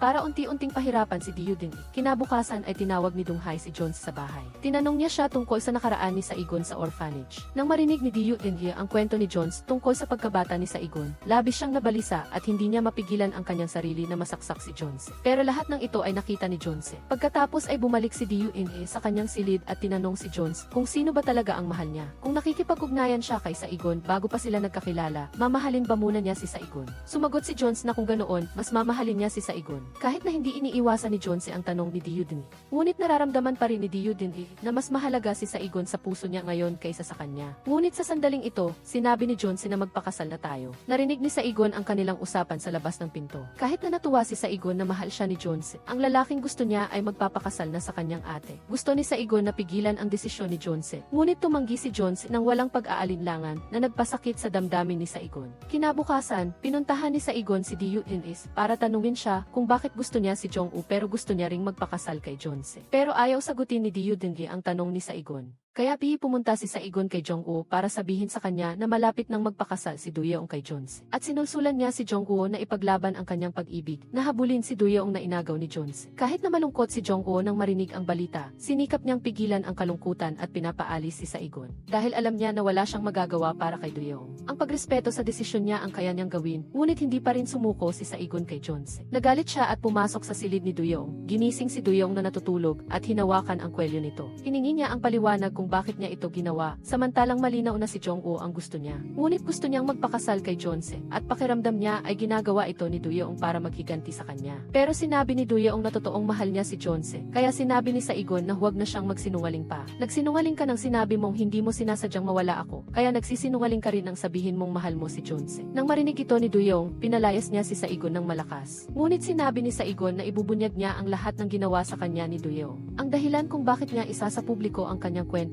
ay upang malaman ng buong mundo ang nangyari. At ang kanilang pagtatalo ay narinig ni Jung-hee na nasa labas ng pinto. Upang hindi umalis si Do-yeong sa bahay at patuloy siyang pahirapan, nagkusa siyang makipagkita kay Jones at hiniling na kanselahin ang kasal. Sinabi din niya na si Jung-woo ang gusto ni Do-yeong, na parang sinasaksak sa puso si Jones. Naalala niya rin ang eksenang naghalikan si Do-yeong at Jung-woo. Bagamaki sinabi ni Jones na hindi niya ito inaalintana, hindi pa rin niya ito malampasan. Pagkatapos, nagpunta si Jung-hee kay Saigon at hiniling na talikdan ang nararamdaman niya para kay Jones. Dahil pakiramdam niya ay hindi karapat-dapat si Jones sa kanyang anak. Ngunit paano madaling bibitawan ni Saigon ang kanyang damdamin para kay Jones? Kaya, pagpunta ni Do-yeong sa trabaho, nalaman niyang inanunsyo ni Saigon sa isang programa na natagpuan na niya ang kanyang pamilya. Hindi inaasahan ni Do-yeong na magsisimula agad ang paghihiganti ni Saigon. Pagkatapos, nagpunta si Do-yeong kay Saigon at binantaan siya na kung ipagpapatuloy niya ito, hindi na rin siya magtitimpi. Ngunit hindi natakot si Saigon sa banta ni Do-yeong at pagkatapos ay binanggit niya ulit ang sinadyang pagkawala sa kanya ni Do-yeong. Sinabi ni Do-yeong na mamaya, pupunta sila ni Jones para tignan ang venue ng kasal. Hindi hahayaan ni Jones na madamay siya sa labanang ito. Sinabi ni Saigon na humahanga siya kay Do-yeong at kung napili na niya ang venue ng kasal, dapat na ring imbitahan si Jong-woo. Nang marinig ito ni Do-yeong, sinabi niyang pag-iisipan niya ang pag-imbita kay Jong-woo. Ngunit nang sila ni Jones ay pumunta sa venue, si Jones ang kusang nagbanggit kay Jong-woo. At direkta niyang sinabi kay Do-yeong na matagal na niyang alam na si Jong-woo ang gusto niya. Ngunit magpapakasal pa rin sila ayon sa plano, basta humingi ng tawad si Do-yeong kay Saigon. Sumigaw si Do-yeong na huwag na siyang pahirapan pa. Sinabi ni Jones na pumunta siya kay Saigon, humingi ng tawad at hilingin ang kanyang pagpapatawad dahil iyon ang dapat niyang gawin. Nagtataka si Do-yeong, paano naman ang isang taong ikakasal pero hindi siya mahal, tulad mo? Sumagot si Jones na siya mismo ang dahilan kaya naging ganito siya, kaya sinabi ni Do-yeong na kanselahin na ang kasal. Nang gabing iyon, habang kumakain, sinabi ni Do-yeong kay Jong-hee na gusto niyang bumukod. Agad itong tinanggihan ni Jong-hae, dahil ayaw niyang basta nalang palayain si Do-yeong ng ganoon kadali. Habang umiinit ang tensyon, biglang dumating ang mga kasamahan ni Do-yeong. Dahil si Do-yeong ang pinakasikat na TV host sa bansa, gusto nilang gumawa ng isang dokumentaryo tungkol sa kanya. Kaya pumunta sila sa bahay ni Do-yeong para i-record kung paano ang isang araw niya. Nang malaman ni Jong-hee ang balita, agad niya itong binuksan at huli na nang gustong pigilan ni Do-yeong. Sa pagkakataong ito, nakiusap din si Saigon sa ina na huwag magsalita tungkol sa kanya. Pagkatapos, mabilis siyang tumakbo paakyat ng hagdan, nagtago sa kanyang silid at kinandado ang pinto. Ngunit matalas ang mata ni Eun-bi at napansin niya ang 4 na set ng plato at kubyerto sa mesa. Nagmamadaling ipinaliwanag ni Do-yeong na iyon ay para sa katulong. Dahil kay Saigon, hindi inilantad ni Jong-hae si Do-yeong sa harap ng mga estranghero. Sinikap ni ni Jong-hee na makipagtulungan kay Do-young at magpanggap na napakasaya ng kanilang pamilya. Nagsimula na ring hangaan ng mga kasamahan si Do-young dahil sa pagkakaroon ng perpektong pamilya. Pagkatapos, pinangunahan ni Do-young ang lahat upang i-shoot ang kanyang silid. Sa pagkakataong ito, nakita ni Eun-bi ang silid ni Saigon. Naging curious siya kaya ibinaba niya ang script at sinubukan itong buksan. Ngunit gaano man siya magsikap, hindi niya ito mabuksan, kaya tinanong niya si Do-young kung para saan ang silid na ito. Nagmamadaling ipinaliwanag ni Do-young na ito ay para sa mga kalat na agad na nawalan ng interes si Eun-bi. Pagkatapos, umupo ang lahat at nagsimulang mag-usap. Sa pagkakataong ito, nagtanong ang direktor kay Jong-hee kung bakit wala siyang nakitang litrato ni Do-young bago siya magnegatibo 6 na taong gulang. Diretsong sinagot ni Jong-hee na inampon nila si Do-young nang siya ay 6 na taong gulang. Nang marinig ang balitang ito, labis na natakot at nalito ang mga kasamahan at hindi alam ang gagawin. Sa pagkakataong ito, humagulgol na si Do-young. Hindi niya inaasahan na aalisin ni Jong-hee ang kanyang huling sandigan. Ngunit mabilis siyang nagbago at lumabas ng nakangiti sa harap ng lahat. Matapang niyang inamin ang kanyang pagiging ampon, ngunit lahat ng ito ay nasaksihan ni Saigon. Nang bumalik siya sa kanyang silid, hindi niya mapigilang maawa kay Do-young. Nang aalis na ang mga kasamahan sa filming, naalala ni Eun-bi ang script na naiwan niya sa ikalawang palapag. Nang kukunin na niya ang script, nakita niya si Saigon na nagbukas ng pinto. Pagkatapos niyang umuwi, agad na sinabi ni Eun-bi sa lahat na nakita niya si Saigon. Nang marinig ang balita, nagulat ang lahat at naghinala na magkapatid sina Saigon at Do-young. Ngunit nagtaka ang direktor kung bakit hindi nila inilalantad ang kanilang relasyon. Nagsimula pa silang magduda na totoo ang kwento sa dula. Sa pagkakataong ito, tinanong din ni Do-young si Dong-hee kung bakit hindi niya sinasabi ang lahat upang tuluyang masira siya. Sumagot si Dong-hee na hindi niya siya sasaktan sa ganitong paraan at unti-unti siyang pahihirapan. Pagkatapos niyang magpakasal at magkaanak, lihim niyang itatapon ang anak nito at ipapatikim sa kanya ang 20 taong pagdurusa na dinanas niya. Sa kabilang panig, paggising ni Eun-sop, natuklasan niyang nawala na ang kanyang bilyon-bilyong ari-arian. Sinubukan niyang tawagan ang bangko, umaasang maihimala. Ngunit sinabi ng bangko na ang kanyang balanse ay mahigit 50,000 won na lang. Nang marinig niya ang balanse, labis siyang nagalit. Hindi niya inakala na ang malaking halaga na pinaghirapan niyang makuha sa panloloko ay kukunin ng kanyang minamahal na kasintahan. Kaya naisip niya na si Do-young ang may kagagawa nito at pinuntahan siya para hingin ang pera. Walang alam si Do-young tungkol dito at gusto niyang paalisin si Eun-sop. Kaya sinimulan ni Eun-sop na gamitin si Saigon para takutin si Do-young. Kung masaktan ang kapatid niya, tiyak na magkakagulo ang buong pamilya niya, lalo nag-iinabot ng 20 taon para mahanap ang kanyang anak. Kapag nangyari ito, pagdududahan agad nila si Do-young na siguradong nakakatuwa. Bagamat tinanggihan pa rin ni Do-young si Eun-sop, nakita sila ni Saigon na nag-uusap. Nang gabing iyon, nakatanggap ng tawag si Saigon mula kay Eun-sop. Sinabi niya kay Saigon na may hawak siyang mga lumang litrato na gustong gamitin ni Do-young para saktan siya at patahimikin. Kung gusto niya itong makita, pumunta siya sa landfill bukas. Hindi inakala ni Saigon na magiging ganoon kakawawa ang kanyang ate noon. Kaya nagdesisyon siyang makipagkita kay Eun-sop bukas upang makuha ang litrato. Kinabukasan, tumawag ulit si Eun-sop kay Do-young at sinabing haharapin na niya si Saigon. Nag-aalala, nagtanong si Do-young kung nasaan si Eun-sop at agad niyang hiniling na dalhin ni Do-young ang pera sa landfill para kunin si Saigon. Kung hindi, hintayin na lang daw ni Do-young na makita si Saigon. Sa sandaling ito, nalito ulit si Do-young, ang pagligtas o hindi ay nakasalalay sa kanyang desisyon. Sa sandaling ito, bigla niyang naalala ang eksena sa istasyon ng tren noong taong iyon. Noon, hindi niya sinasadyang iniwan ang kanyang kapatid at ayaw ni Do-young na mangyari ito muli. Kaya bihipan samantala niyang itinigil ang kanyang trabaho at nagmamadaling pumunta sa bangko. Matapos mag-withdraw ng malaking halaga ng pera, nagmamadali siyang nagmaneho patungo sa gawaan ng kahoy. Habang nasa daan, patuloy niyang tinawagan si Saigon, ngunit sa sandaling ito, nabulagan na si Saigon ng galit. Nang makita niyang tumatawag si Do-young, hindi niya ito sinagot. Wala nang nagawa si Do-young kundi mag-iwan ng mensahe kay Saigon na nagpapaalala sa kanyang umuwi agad. Ngunit nang kukunin na sana ni Saigon ang mensahe ni Do-young, tumakbo si Eun-sop at itinumba siya. Sa sandaling ito, napagtanto ni Saigon na naloko siya. Nang kukuha na sana siya ng telepono para tawagan ang pulis, hinampas ni Eun-sop ang kanyang telepono gamit ang isang stick. Sa sandaling ito, biglang naalala ni Saigon ang tagpo ng magkita sina Eun-sop at Do-young. Pagkatapos ay tinanong niya si Eun-sop, inutusan ka ba ng ate ko na saktan ako? Ayaw nang magpaliwanag ni Eun-sop kaya pinalo niya ulit ang hita ni Saigon. Binigay niya ang pera kay Eun-sop at binalaan siyang umalis agad. Ngunit naging tuso si Eun-sop at pagkatapos niyang makuha ang pera, hindi pa rin niya nakalimutang sirain ang relasyon ng dalawang magkapatid. Sinabi niya kay Saigon na inutusan siya ni Do-young. Ang mga salita niya ay nagparamdam kay Saigon ng mas malalim na galit kay Do-young. Habang nakaupo si Do-young upang tingnan ang sugat ni Saigon, sinampal niya si Do-young na wala nang nagawa kundi tanggapin ito. Nang makita ni Do-young na galit si Saigon, sinimulan niyang ikwento ang nangyari noong nakaraan at inamin na iniwan nga niya siya sa istasyon ng tren. Ngunit sa daan pabalik ng bahay, nagdesisyon akong bumalik para hanapin ka, pero wala ka na. Sa maikling sandaling iyon, nawala ka na. Sabi ni Saigon na nagsisinungaling lang si Duyong. Pagkatapos, humingi ng tawad si Duyong kay Saigon. Mapapatawad mo ba ako? Ayaw siyang patawarin ni Saigon. Sinabi ni Duyong na araw-araw siyang nabubuhay sa pagsisisi. Gusto ko na lang magkasakit at mamatay. Sa tuwing nasa mataas na lugar ako, gusto kong tumalon. Nang marinig ito ni Saigon, tinanong niya, kung ganoon, bakit hindi ka na lang tumalon? Para hindi mo na ako makita. Ano nang kaawa-awa? Nakakatawa, kahit na sinabi ni Duyong ang totoo kay Saigon, ayaw pa rin maniwala ni Saigon at nagpaika-ika siyang umalis sa gawaan ng kahoy. Kinabukasan, galit na galit ang direktor dahil biglang umalis si Duyong sa programa. Tinanong niya si Duyong kung ano ang nangyari. Upang mapanatili ang kanyang imahe bilang ambasador, binago ni Duyong ang kwento at sinabing naligaw siya sa halip na iniwan niya si Saigon. Sinabi rin niya sa direktor at sa iba pa na huwag maniwala sa sinasabi ni Saigon. Ngunit, ang kanilang pag-uusap ay narinig ni Saigon. Lubusang ikinagalit ito ni Saigon at nagdesisyon siyang sirain ang lahat ng pagpapanggap ng kanyang ate. Kaya pumunta siya sa archive room upang hanapin ang lumang pahayagan noong taong iyon at isinulat ang pag-iwan sa kanya ni Duyong sa isang kumpletong kwento. Pagkatapos ay ipinadala niya ito sa lahat ng malalaking magasin sa pamamagitan ng email. Ang ginawa niyang ito ang magiging pinakapinagsisisihan niyang bagay sa kanyang buhay. Samantala, nang mabunyag ang pag-iwan ni Duyong sa kanyang kapatid 20 taon na ang nakalipas, nagdesisyon siyang wakasan ang kanyang buhay. Mabuti na lang at hindi malubha ang aksidente sa kotse at nakaligtas si Duyong. Mabilis siyang dinala sa pinakamalapit na ospital at nahulog sa isang malalim na koma. Nang malaman ng lahat ang balita, tumakbo sila sa ospital. Dahil dito, labis na sinisisi ni Saigon ang sarili. Nagsisisi din si Jongwoo dahil hindi niya napigilan si Duyong. Nang makita niya si Duyong na nakahiga sa kama ng ospital, lumuha din si Junse at patuloy na tinawag ang pangalan ni Duyong. Nang makita ng kanyang ama si Duyong sa ospital, hindi niya rin napigilang lumuha. Sa sandaling ito, nakita ni Duyong ang kanyang tunay na ina sa panaginip. Masaya siyang niyakap ang kanyang ina at may masayang ngiti sa kanyang labi. Sa sandaling ito, parang bata siya. Naghanda pa ang kanyang ina ng atsara para sa kanya. Labis na nalunod si Duyong sa kaligayahan at kumain agad ng 2 mangkok. Nang gabi, natulog pa siya kasama ang kanyang ina. Tinanong ni Duyong ang kanyang ina kung pinapanood niya ang kanyang programa.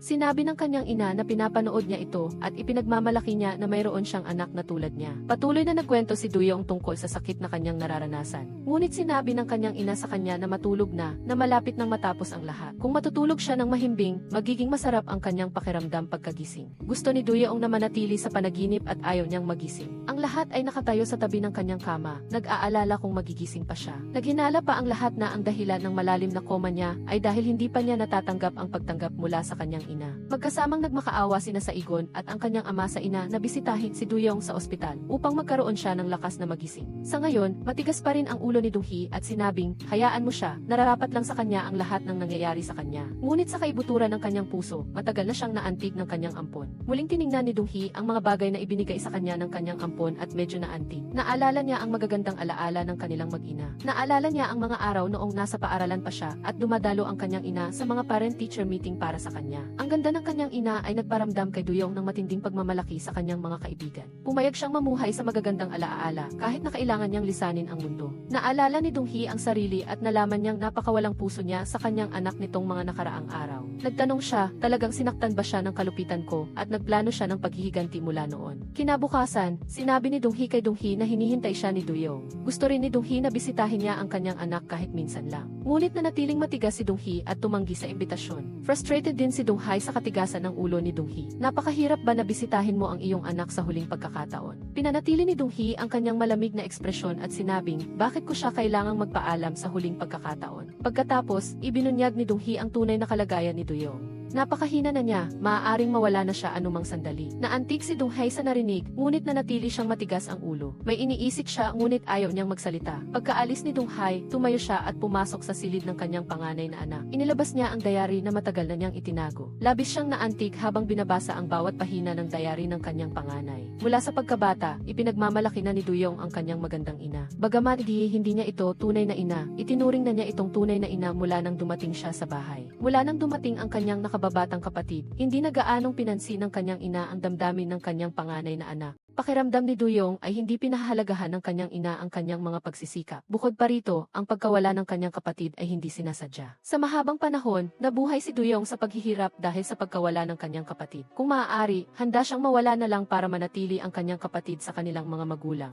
Sa wakas, naramdaman na ni Donghi ang sakit ng kanyang panganay na anak. Pakiramdam niya ay napakawalang puso niya nang iwan niya ang kanyang anak na mag-isa noong kailangan siya nito. Ang isang bata na nagkakamali ay dahil sa kapabayaan ng kanyang mga magulang. Kaya personal personal niyang babayaran ang lahat ng kanyang mga pagkakamali. Pumunta siya sa silid ng kanyang ampon at nagmakaawa sa kanyang magising at bigyan siya ng pagkakataong itama ang kanyang mga pagkakamali. Ngayon, handa siyang magbayad ng anumang halaga para sa buhay ng kanyang anak. Nagising na talaga siya at hindi na niya muling sasaktan ang kanyang panganay na anak. Nang mawala ang kanyang tunay na anak noong taong iyon, nagdusa siya ng mag-isa sa loob ng 20 taon. Kung hindi magigising si Duyong, baka magdusa siya sa buong buhay niya. Hindi alam kung naririnig ni Duyong ang malalim na panawagan ng kanyang ina. Sa wakas, nagkaroon ng kaunting galaw si Duyong, ngunit hindi ito malinaw. Dinala na rin ni Saigon ang kanyang gitara at tumugtog para sa kanyang ate. Tinugtog niya ang kantang madalas nilang kantahin ng magkasama noong bata pa sila. Pinatawad na niya ang kanyang ate at gusto lang niyang magising ito at tanggapin ang kanyang kapatid. Lubos siyang nakikiisa at naaawa sa kanyang ate. Nang aalis na si Saigon sa silid, sa wakas ay nagising na si Duyong mula sa kanyang koma. Nang matanggap ng lahat ang balita, tuwang-tuwa sila. Nang akayin ng kanyang ama at ni Saigon si Duyong pauwi, naghihintay na ang kanyang ina sa pinto at suot din niya ang brooch na binigay sa kanya ni Duyong.